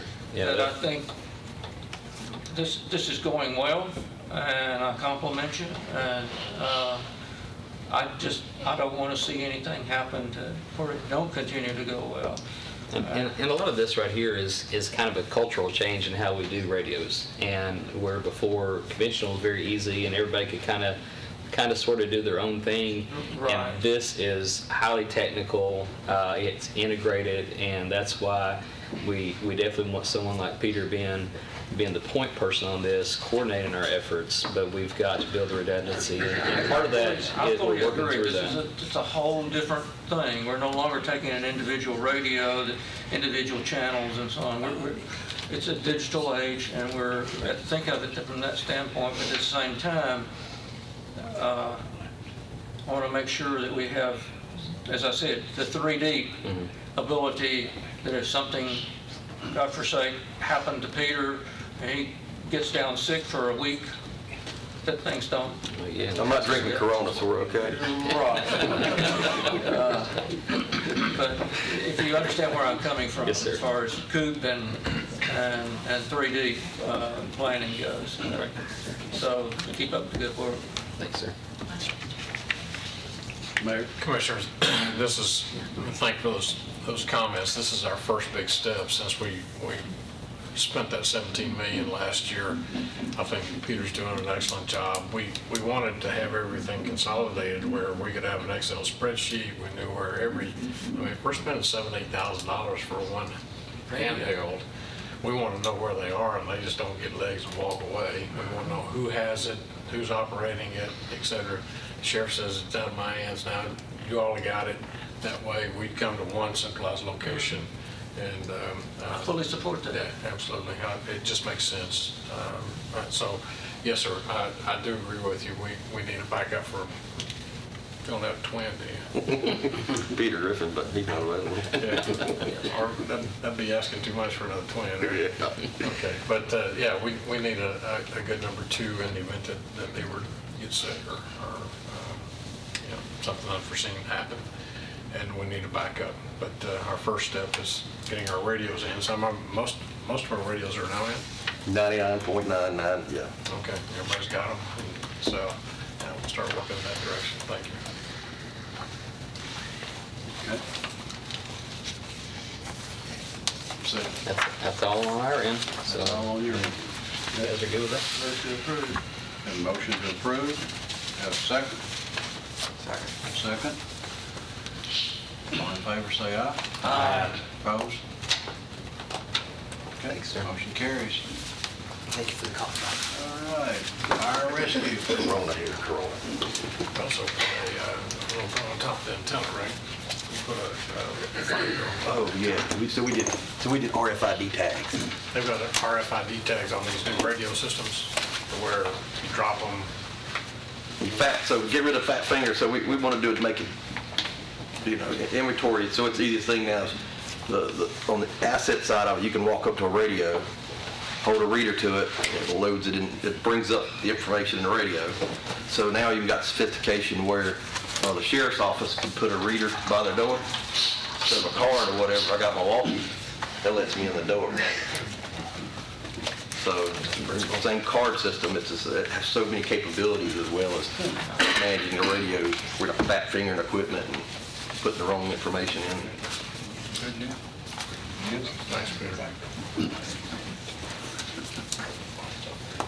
Okay, Chief? Yeah, first page, I just want to kind of share some of the benefits. I think that it's helped the volunteer firefighters by having a county fire department. You see, we bought Amble a new pumper truck. Lascassas got a new pumper truck. Hitchell has also got a new pumper truck.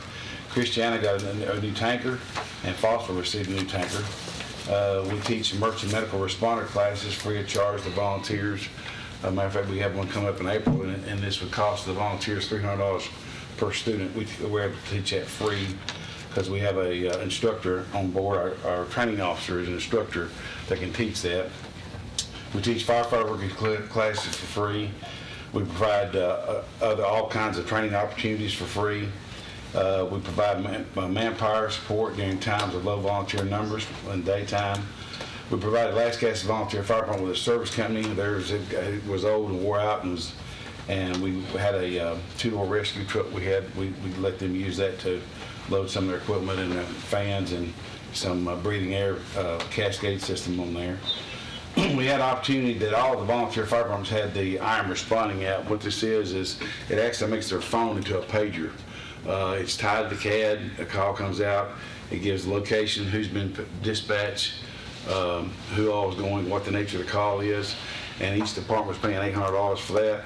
And we realized we could add them all to our system of what we had, and so we pay for that app, and they have control over who they want to put on there and how they want to operate. But it's funded through our bill. You're able to tie it all together. We provide vehicle maintenance on all county-owned vehicles, the ones that the county owns and paid for. We have an on-call mechanic that we had a tanker go down on Interstate 24 one night, Christiana, and called him. He showed up, and it blew a fuel filter. He replaced it on the scene and got him going. So that's been very beneficial to all of us, really, and especially them. If they have an issue with a truck, they just call one of my captains or email them, this is what we have, and we put the mechanic on it. We also have a reserve truck that in case one of their trucks go down, we can provide them with a backup truck. We provide training on all volunteer departments on how to submit the fire reports to the state of Tennessee, and a lot of that's provided through our ESO reporting software. We can do fire reports. They have access for fire reports. They can do their training records, equipment inventory, vehicle maintenance, track all that on the ESO. Also had the opportunity to send Lascassas was deployed to the Gatlinburg fires. They sent their tank up there to provide water back when that was going on. With the help of former Mayor Burgess, we were able to work with Mayor Burgess and help Christiana remodel and expand their new station. They had a three-door, probably just a shop, and they were at one time were at risk of just really dissolving, and so we were able to work with them, built a good relationship with them, and helped them get that new station. And I think Commissioner Reed can verify they've got a real good membership now. A lot of people are drawn to that nice facility that they have, and I think that makes a big difference in recruiting. We also have a partnership with Christiana Fire Department on Station 258, which is on Roxmere Midland Road. They respond there and respond out of that station, and also 57 on Elam Road. We bid out gear and equipment, whatever contract price we get, we also put in our contract that they provide that same price to all volunteer fire departments if they choose to buy that product. So that we put that in all of our specs. We've also, with the grant we had, the last grant we had from Safer, we had 15, we hired 15 firefighters. 5 of those, we were able to hire 5 of our local volunteers that we brought them on. So it helped them have a full-time job. We provide CAD license, which is the CAD dispatch to some departments that want to buy tablets for the trucks, and those are like $1,200 per year. And then, of course, the computer-aided dispatch to respond to closest appropriate resource. I think one of the things that benefited us and benefited the volunteer fire department is that we had somebody that we could send to go all those meetings and learn the process of putting all that information in there, where everybody would be included in it. And where before, without the county fire department, we wouldn't have anybody available. So there's been a lot more attention put on this. So that's just some of the things I want to share with y'all about some of the opportunities we helped them with and try to build partnerships with them. The first report is our monthly report for January. We had 7 structure fires, 2 vehicle fires.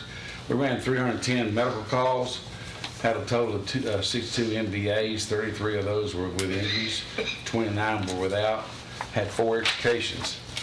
And February 6th, what Kevin referenced, the storms we had 22 calls for rescues in the county. We actually rescued 8 people. We had so many calls going on at one time. We had to call the Vernon to back us up on these water rescues, and also Murfreesboro. So we built good relationships with them. We trained our swiftwater rescue people trained with their people, and we also had a training out at the Leanna facility where we did structural collapse, and we pretty much just about took care of the building from MAC, but reinforced, built it up like it was collapsing. So that was Laverne, Murfreesboro, and us. Spent 3 days out there practicing using that building for training purposes. Total response year to date, which is probably the middle of February, we had 923 calls, 101 MVAs, 57 were with injuries, 44 were without, and we had 7 extrications. And you reflect that on that 9 water-related rescues. The next sheet shows the volunteers, what their response is and what they responded to. Total 12 structure fires, 8 brush fires, had 8 vehicle fires, 91 MVAs already, and 5 extrications. Seems like extrication, we're having to do more cutting in the past for some reason. I guess it's just the high volume of MVAs. And the total county volume was 710 calls so far this year. The next sheet is what I sent to the codes department, showing them what structures or what homes were damaged and their addresses and where they were located. The next sheet is our investigation sheet. It shows what cases we've had. And we started this process in July of last year, and as of today, we've made 5 arrests. And we've had 2 ones that we've arrested. I think we've had 2 or 3 convictions. So they stayed pretty busy. But I think that's been very successful since July. And of course, we installed 9 fire alarms for January. That's kind of dropped down. We'd like to continue to offer. We got free fire alarms. If anybody needs them, we're happy to install them. And that's my report, except I have a budget amendment. Move to approve the report, Mr. Chairman. Okay, have a motion to approve. Do I have a second? Commissioner Rattler seconds. All those in favor say aye. Aye. Opposed? I want to take $7,000. Let's see. I think it was $7,980 out of line item 790, and put that into overtime. Of course, that includes Social Security, pensions, employer Medicare, and then for the overtime. And then we sold a piece of equipment, one of the old 01 trucks for $76.95, and I want to move that into our building maintenance. We're still having some sewer issues, and when we took on the Stork building in April, our budget was already complete, so we've had some repairs and stuff we've had to do over there. So that's a total of, I think, $76.95 out of $790 into building maintenance.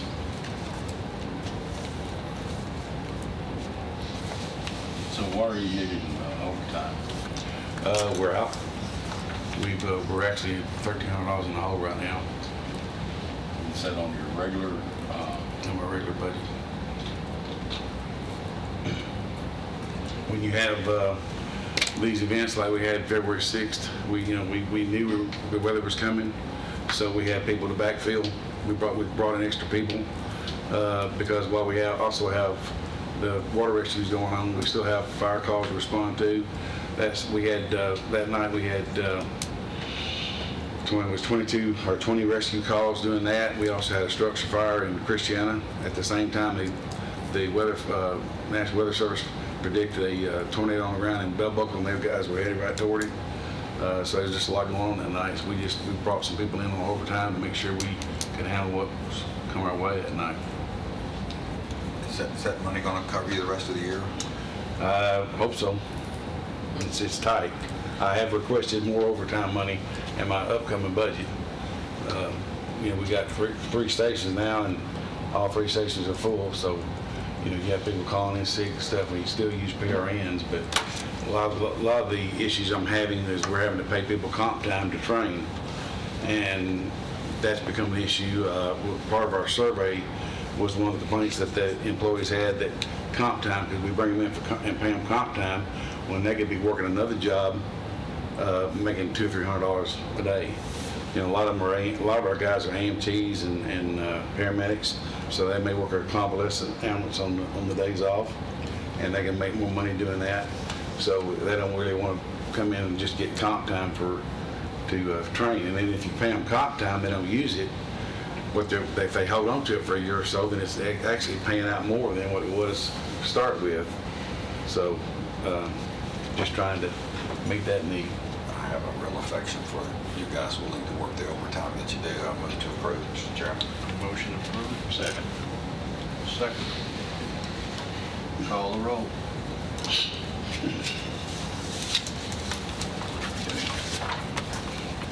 Commissioner Sharino? Yes. Commissioner Peay? yes. Commissioner Phillips? Aye. Commissioner Gammon? Yes. Commissioner Rather? Yes. Commissioner Gurley? Yes. And Chairman Reed. Yes. The next document I added, we and Kevin went and met with Trey Lee, the assistant school superintendent, to discuss some possible school sites we could build fire EMS stations on. One of the ones that we recognized, of course, was Walt Hill Station at the landfill. Of course, we have a lot of serious issues there. We recognize Christiana Middle School. We recognize Buchanan. And what I'm asking is that we talking to Trey, he said it'd be a good idea if we went ahead and laid claim to this, get y'all to approve that, and I've got some maps here to show you to, I guess, more or less speak for this property, because like one at Walter Hill, we could build right there beside the elementary school and either entry off Jefferson Pike or 231. And then he liked the idea that we were there and we're tied into their sewer system. Of course, that alleviates our sewer problems, but also in the summertime, when they're out, it keeps the system moving and working. And he said just it's better overall for them if we're located there next to them. But we recognize a location in the central, Christiana Middle School, Buchanan Elementary, and then Christiana Elementary School right behind it if the middle school wasn't viable. Wilson County Elementary is an alternate, and Rockville Elementary School is an alternate. It's recommended we request acquisition of this land at Walter Hill, Christiana, Middle, and Buchanan from the school board. In addition to these sites above Rockville Community, we're working on, as you all know, we're working on one that Jim Thompson has donated some land, and they're looking at the prospect of being able to use that property out off Highway 99 on Jackson Ridge Road, I believe. In addition to these sites, it was agreed that the new school facilities would be evaluated for need and functionality for the fire rescue EMS stations located at site preparation. In other words, what Trey said, they can actually set things up where we can tie in electrical and sewer and have all that plumbed in. and all we gotta do is come and connect to it, so it cuts down on initial costs when we do actually decide to build there. Of course, Is the acquisition of land accurate, then we already own it? yeah, we already own it, but I guess what we're doing is, as a fire department and EMS, we're laying claim to it. Get permission to tie in. Basically what it is, if you see where it shows on the next map at Walt Hill, it's right there beside the elementary school on the north side. It shows Jefferson Pike right above it, 231 right there in front. And of course, you can determine which way you wanted to enter, leave the station. You got 6 acres there where we don't have to purchase land. And plus, he said we can tie in right into their sewer system back there. But basically, all we're doing is we're requesting the school board just say, hold that for us, basically what we're saying. Lay claim to it, in other words. Christiana Middle School is right there. You got 4.5 acres right there in the front, right by 231 South. Well, I think basically we're just letting them know it's what we want. I understand that, but since we own the property, the schools don't. Yeah.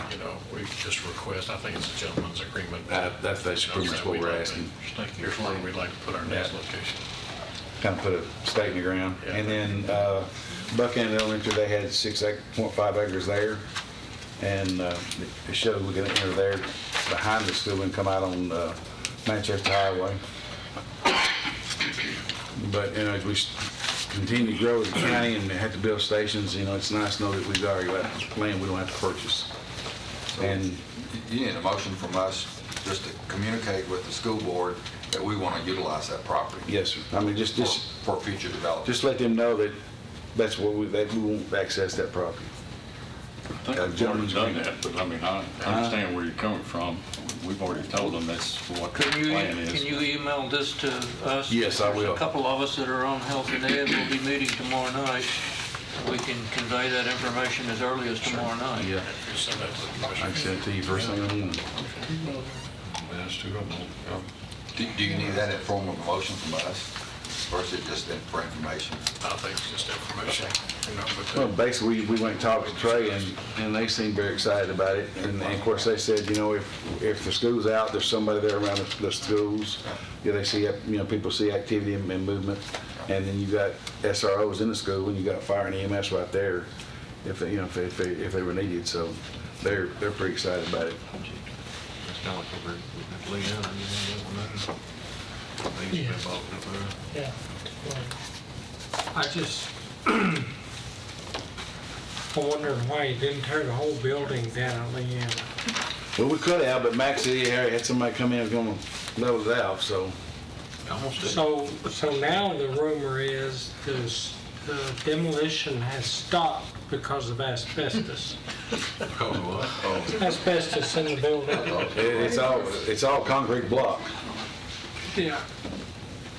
Right. Well, like, I think what it is, everybody's seen those 3 days of activity out there, all that training going on, and I mean, had Murfreesboro trucks, Laverne trucks, and Rutherford County trucks, and all of a sudden, there's 3 days, there was a lot of activity, and it stopped, so they thought and of course, it's got asbestos, yeah. so that's now the rumor. we had K-12 saws cutting the concrete up, cutting, holes in the brick, the block, and little reinforcements to hold that up. And it was a good training, but we probably wouldn't take much to tear it down. Let me throw a curveball at you, I support everything you want to do. I coached ball for 9 years, softball at Walter Hill, and I played out at Buchanan and everywhere else. And Christiana, you got 3 ball fields here. Are they still being used? The one at Walter Hill's being used, but the one at Leanna is. I knew that wasn't. Yeah, as far as I know, Last Cast is still using our ball field. Walter Hill's still using theirs right there on Jefferson. Yeah. Okay, so my kids play ball out there because I mean, I just wanted to know. I'm not going to give them your address or anything. Yeah. Just the maps for the school sites it's going to take out some ball fields. But and like I say, it's got 6 acres, but I don't know that we would need more than 2. Yeah. Or 2.5 the most.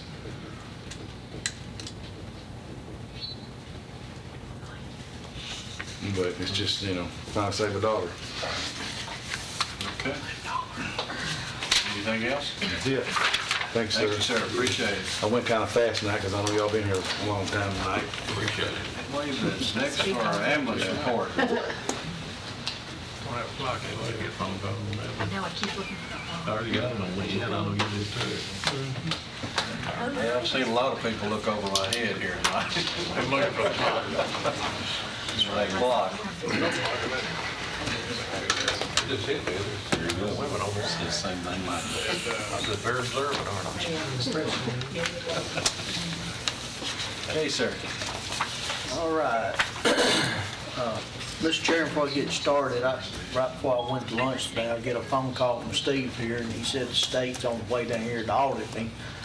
So that weren't my lunch, but to let you know, they were satisfied and got 100% on it, so. Congratulations. Clean audit. I always feel good about it, but. So instead of running your day, they made your day. Right. Now he's hungry. I was still a little nervous, you know, it's the unknown.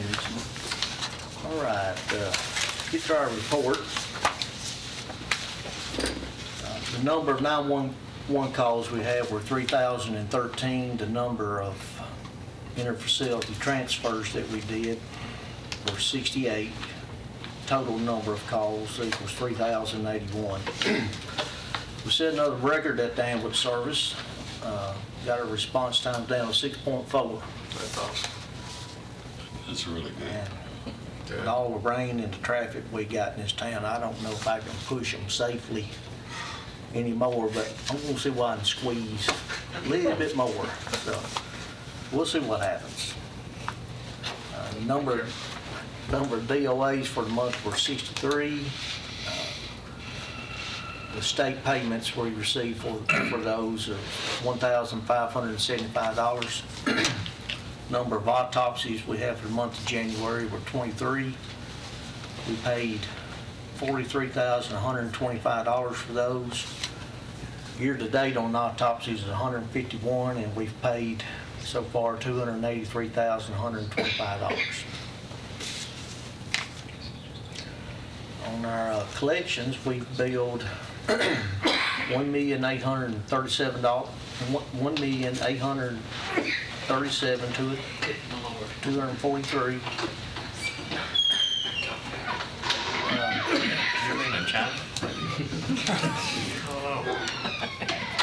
Got some EMTs there. Total collections were $806,915. Year-to-date collection is $5,266,541. Projected collections are at $9,028,356. We're at a 65% collection rate. Insurance write-offs were $588,497, and other write-offs were $306,267.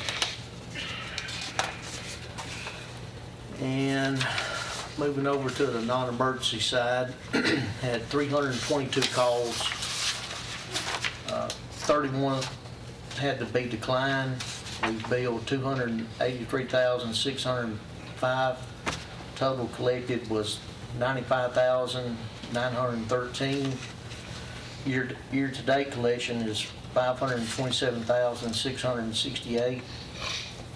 Projected collections are at $904,574. And we're at a 78% collection rate. Insurance write-offs were $160,126. And other write-offs at $4,537. Any questions on the numbers?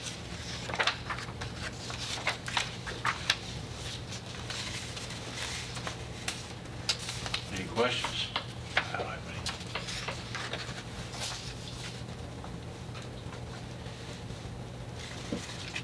That's the report. I've got an amendment. You got an amendment, but Motion to approve the report. motion to approve. Commissioner T, do I have a second? Second. Second. All those in favor say aye. Aye. Opposed? Okay, sir. Okay, Mr. Chairman and committee, I've got two paramedics who have completed the requirements to become a paramedic 2. They completed their critical care and rapid sequence intubation certifications, and want to move them from a pay grade paramedic 1 to a paramedic 2. We have this in our line item, and the paramedics were Austin Metter and Tony Peets.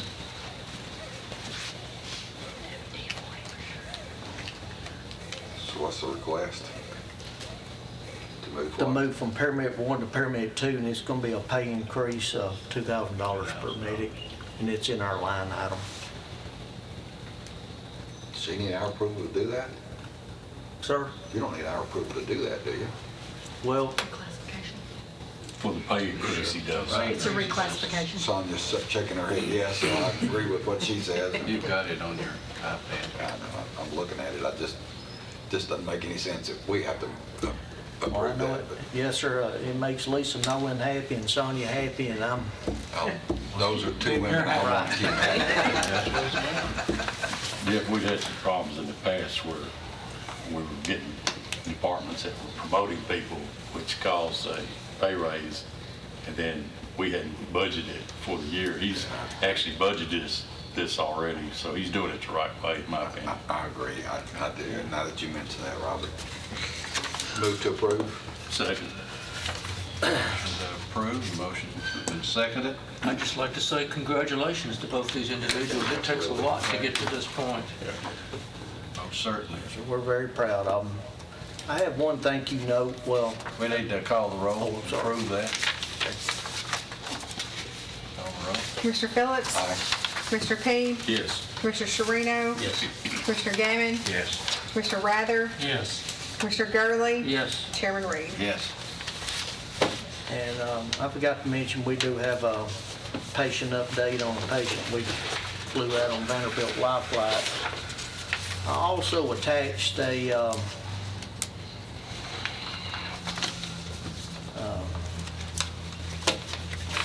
I don't even know what to call it, some information to the report. I'm not ready, I'm not prepared to talk about it yet. There's been some changes. I'm not panicking yet. But basically, I'm just going to give you a quick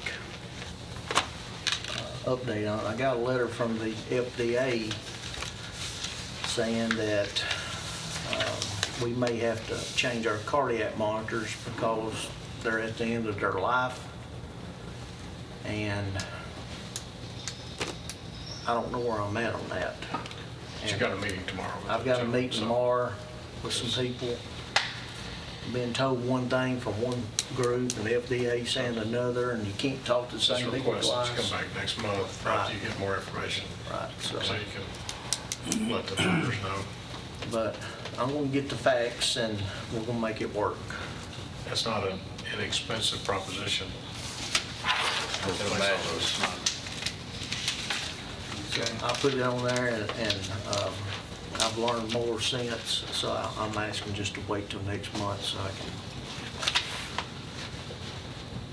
We have finished the Laverne station, the remodeling of it, did it for probably a little less than $3,000. If I'd have contracted that out, it'd probably been $15,000 to $20,000. But I used the resources that I have at the ambulance service and Bob, from Ben Ben Mankin. Mankin and all that, and now I've got them working on the Smyrna West station, and I'm doing it the same way, so probably about $3,000 a station. I'm going to have to invest in them, which is a lot cheaper than, but I've got doors and windows and stuff that need replacing, and just haven't been maintained, but I'm getting them back up to spec. That's all I have. You had a good report on television the other night. Yeah. Yeah, that was my first, I think. Well, you did good. Talk about with his hairnet on. I think he's talking about. Yeah, I'm not going to discuss that one. But That was a waste of equipment. Okay, sir. Appreciate it, thank you. All right, Any other business? I have one. Got one here, and I think there's one beside you. I want to make a quick request to the mayor that whoever moved this table, they move it backwards, wasn't too fast to get by. I like it where it is. I got all kinds of room. We can, Yeah, it's not. yeah, it was in two pieces over in the main chamber this morning, and so we'll Few get, inches, just a few. yeah, we'll, Commissioner, you can't catch the hint? Yeah. we'll scoot it out just a tad. Anything else? I think Commissioner Wright. Well, I have two things. I'm not Pat, and I'd like the table moved that way. I just feel cramped back here. The other thing is, and as of 2 o'clock this afternoon or so, what I was going to talk about is a lot shorter. So bear with me for a minute and don't go anywhere because you're going to be a little part of this, I think. This all stemmed from us, the steering full commission, approving the Second Amendment resolution. It was brought to my attention before the commission meeting. I had a discussion with actually a couple of people about the fact that we had little signs on the windows that said no guns and all this kind of stuff. So I started looking at, and I looked, CTAS did a letter that's on their e-library, and then I actually found an Attorney General's opinion from January of this year, and basically they kind of match. And so I just want to make this clear that I have a question for you and then a suggestion. I don't even think it's got to be a vote. It could be, but I'll leave that up to you. The county, and I'm going to read this word for word, it's very short. The county is not authorized to enact nor enforce a prohibition or restriction on possession of a handgun by a handgun carry permit holder on property owned or administered by the entity unless the following are provided at each public entrance to the property. When it says entity, it's referring to county buildings, county. Because this whole publication is guns on public property. Unless we do three things. We have metal detection devices. We have a law enforcement, at least one, or private security that is trained on using that equipment, and each person that enters the building, the bags, packages, containers, whatever that's carried by them is searched by law enforcement or a private security person. Unless you do all those three things, the way I understand this, and it's been confirmed to me by Nick, he read the same thing into it, we can't prohibit someone from bringing firearms, specifically a handgun. This isn't talking about assault rifles or anything like this. This is talking about a handgun by a carry person, licensed carry permit holder. And we don't have concealed carry permits in Tennessee. They're just a handgun carry permit. And it also excludes or restricts, these restrictions against the county from doing that do not apply to certain buildings. So there's certain buildings that that's not going to apply to. You cannot carry a gun into, such as sheriff's office, a law enforcement building. You can't carry guns into a library, a school, certain recreational facilities. You can't carry a gun in the judicial center because judicial proceedings are going on. Based on some notes that Nick found, you, Josh, and Mayor Burgess had a discussion a couple years ago about this same thing. And it was determined, based on what I was told from those notes, that all the signs were to come down at the county buildings. I don't remember that. You don't remember that part? Okay. I'd have to go back and look, but Well, I know that, like the clerk's office, I've not seen a sign that says person can't carry a firearm in there. This all boils down to the courthouse. I call it the courthouse, that's the judicial building. Other people are calling that the courthouse. The historic courthouse had 2 little placards put up there because there used to be judicial proceedings here. Judge Clayton has court here. Yeah, it's been a while. So here's I guess my goal, or the end game here is, this says we can't do it. So apparently the signs seem to have gone down in other places. I know the clerk's office doesn't have a sign up. But they're gone from here as long as we throw away the big board. And you can keep these over the big board. And I don't know if you would do it. My understanding was I know there's property management committee, but you kind of oversee those things too. If we could go around to the buildings and make sure that we're not violating that, because in essence, what's ironic is we draft a resolution to say, and I'm 1,000% for that resolution, we draft a resolution saying we stand behind your right and we'll do what we can to defend your right to your Second Amendment rights, but then we turn around and say, but you can't bring guns in here. And according to this, and Nick basically confirming this is true based on the statute, that we're kind of exposing the county, so to speak, when we put those signs up. So I don't know if it's just this committee saying, Mayor and Steve or whoever, could y'all make sure all the signs are down? Well, in direction, we didn't put up any signs saying you can't bring firearms in here. They've been here since they were holding court, like you said. Well, so. the big sign, the poster board that was up, That's gone. That was the sign, and people were told to take your firearms back out and put them in your cars. Yeah, the little stickers that are still on the door, they're about rotted away, and they've been here for decades. Oh, yeah. We'll have them removed. And another part of that is the sign. This statute is very specific about the signs. Those signs didn't meet the statute anyway. Right. And the crazy thing is the gun laws have just, it seems like every year there's an amendment, they're changing language. I mean, it's a moving target. But my understanding is this is the latest one, and I think we need to handle this the right way and follow the law. Can you Commissioner, I carry, got a question for you. if you're a carry, can you carry at the state capitol?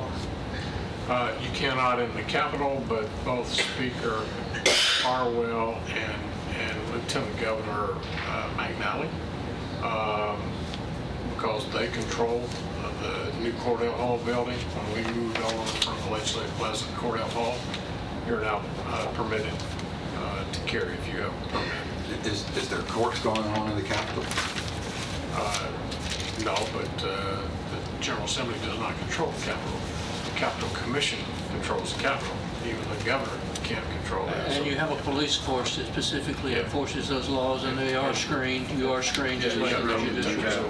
Metal detectors and everything in the county. So does this mean that you're wanting to also amend the employee handbook to say that our employees are allowed to carry if they have a carry permit?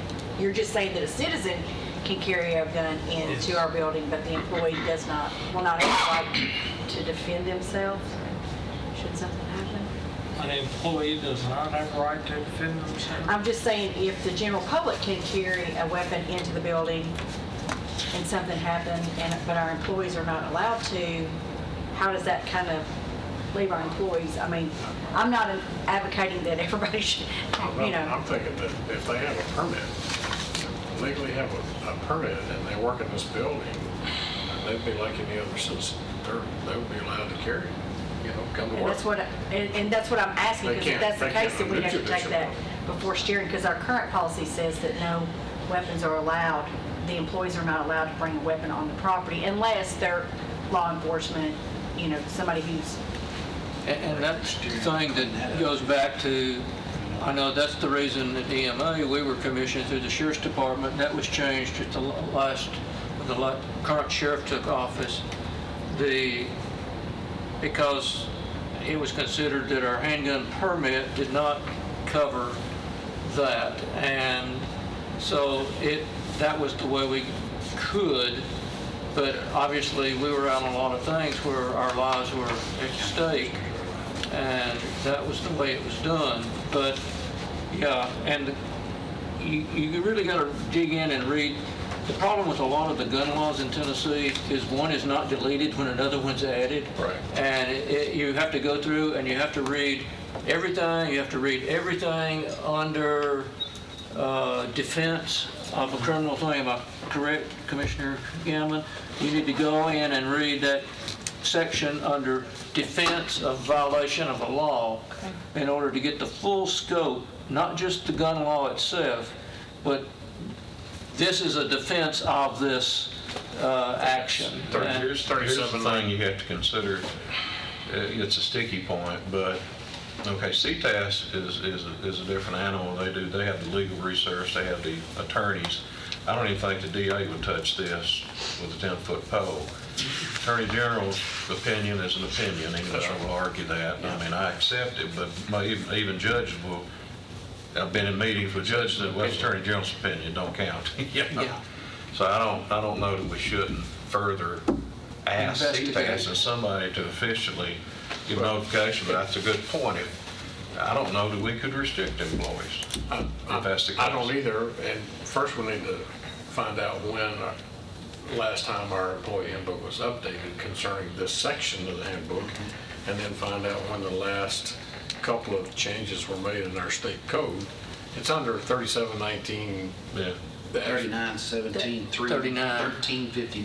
1359. But there also, if our county attorney does this, or we hire someone else to specifically address this, what I'm saying is you can't just go to that 391751 or something section that says what you do. You've got to go to all these other sections that are convoluted as far as what can be and can't be.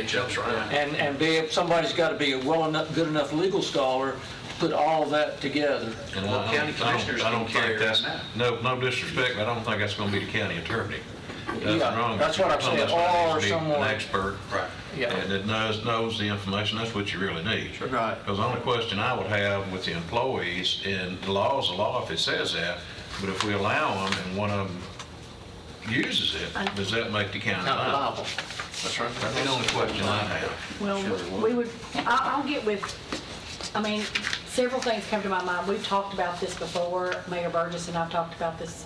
Mayor Ketron and I have talked about this exact, what we're discussing right now about what that would look like for an employee, because, it could go, literally either way. And from a liability, I would also have to check, because currently our insurance ratings are based on our employees not being armed at work, and so that's a whole other thing. I'll have to check with our risk management insurance director to see what our insurance providers, what the cost would be for all of our employees. It's several things involved. I just wanted to know what direction you were wanting me to go in so that I didn't do the wrong thing. Here's what I would say, and I'm going to take my mouth in this thing a little bit more as I've been involved in this. And the thing that, we don't even know if people are already carrying up here before. There's only been a number of times that metal detectors were used. I mean, we could have people carrying it here for 20 years. We don't know. We're not risking them. But, the other side of the coin, again, is with employees. I mean, it's still, I don't know if it mattered what the insurance company said to a point, if it's a legal carry. I know, but I'm just saying, if we answer our questions to get our insurance liability coverage a certain way, because our current policy says that we don't do that, then I need to see what it's going to cost us on the flip side for allowing, just making sure that I've got everything in line. Right. But here's the thing about the sheriff's office used to do the handgun permits years ago. A bunch of sheriffs, a half dozen sheriffs, I'd say, use this political power and stuff, and so the state took it over, rightly so. And the kicker is, if you go through the process, the handgun permit, the training and all this stuff, I mean, there's the black and white of it, I mean, period. The employees would do the same. And I know there's a lot of employees that carry it to sheriff's office that have a handgun permit. You know, they're deputy type, but they're not certified. Right. There is a statute that talks about employers.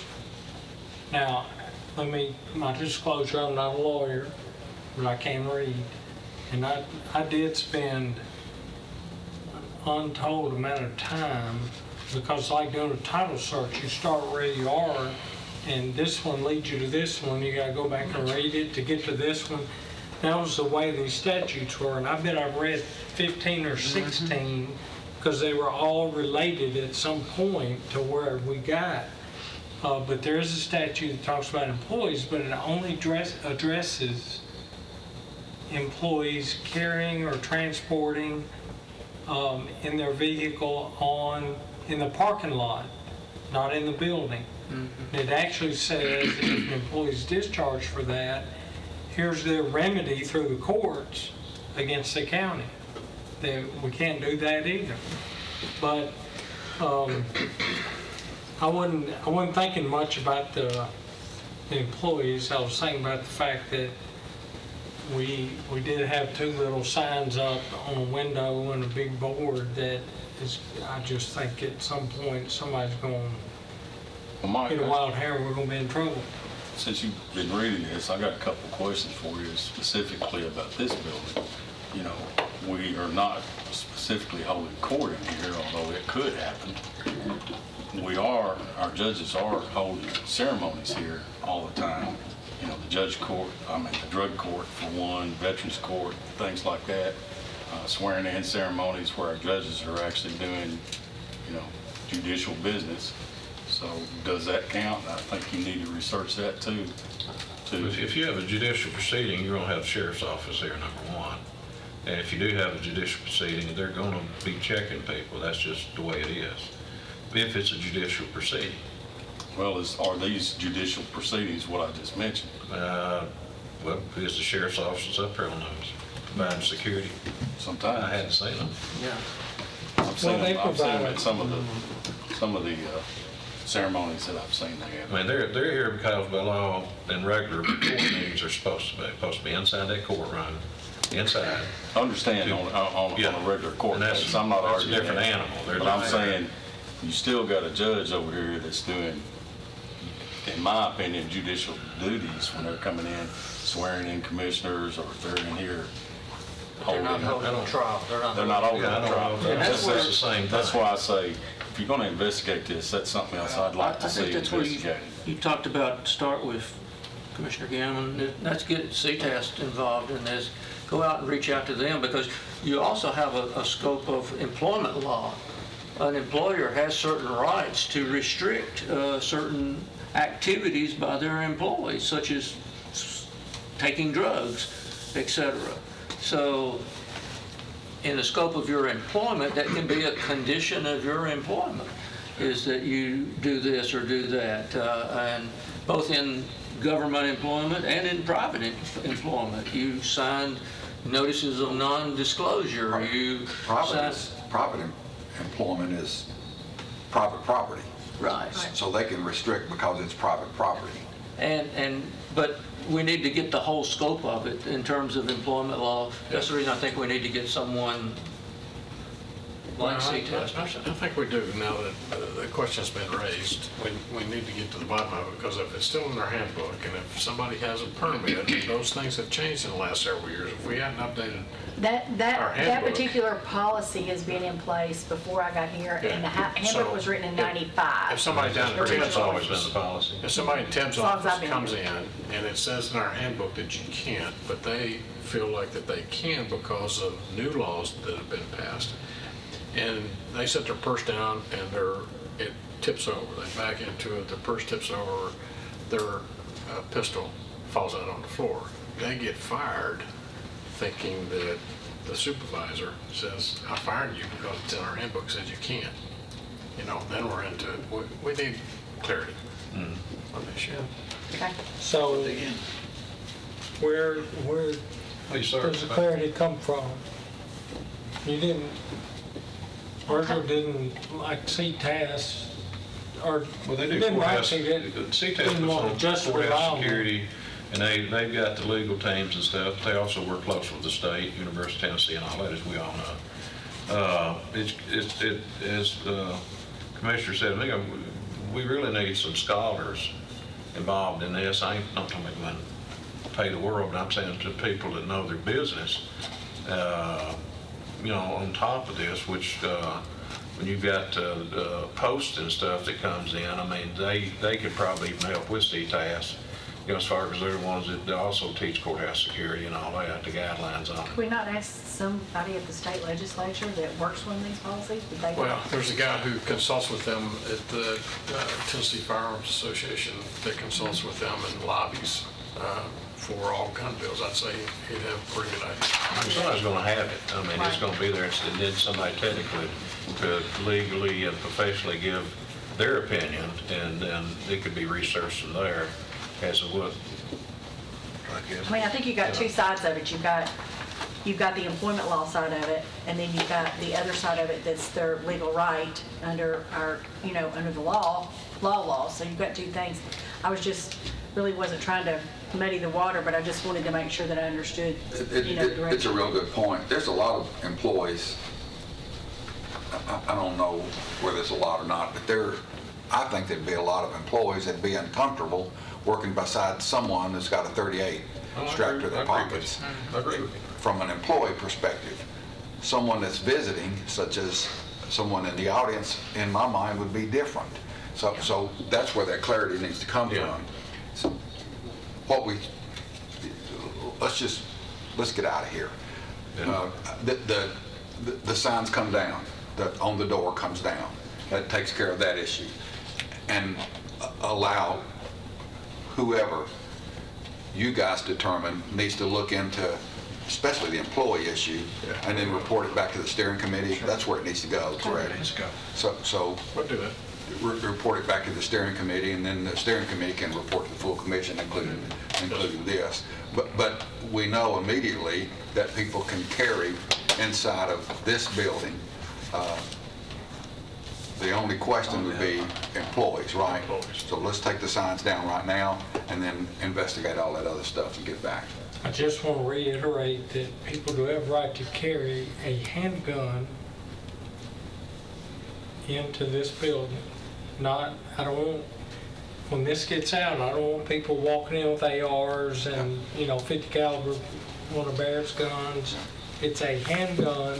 It's a law-abiding, legally licensed handgun carry permit holder with a handgun, period.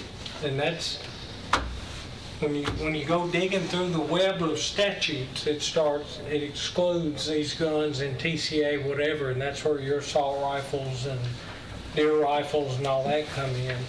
But you can't walk into this building with that. But if you have a court proceeding going on here, then okay. We'll do it. We'll take care of it. Okay. Yes, sir. Anything else?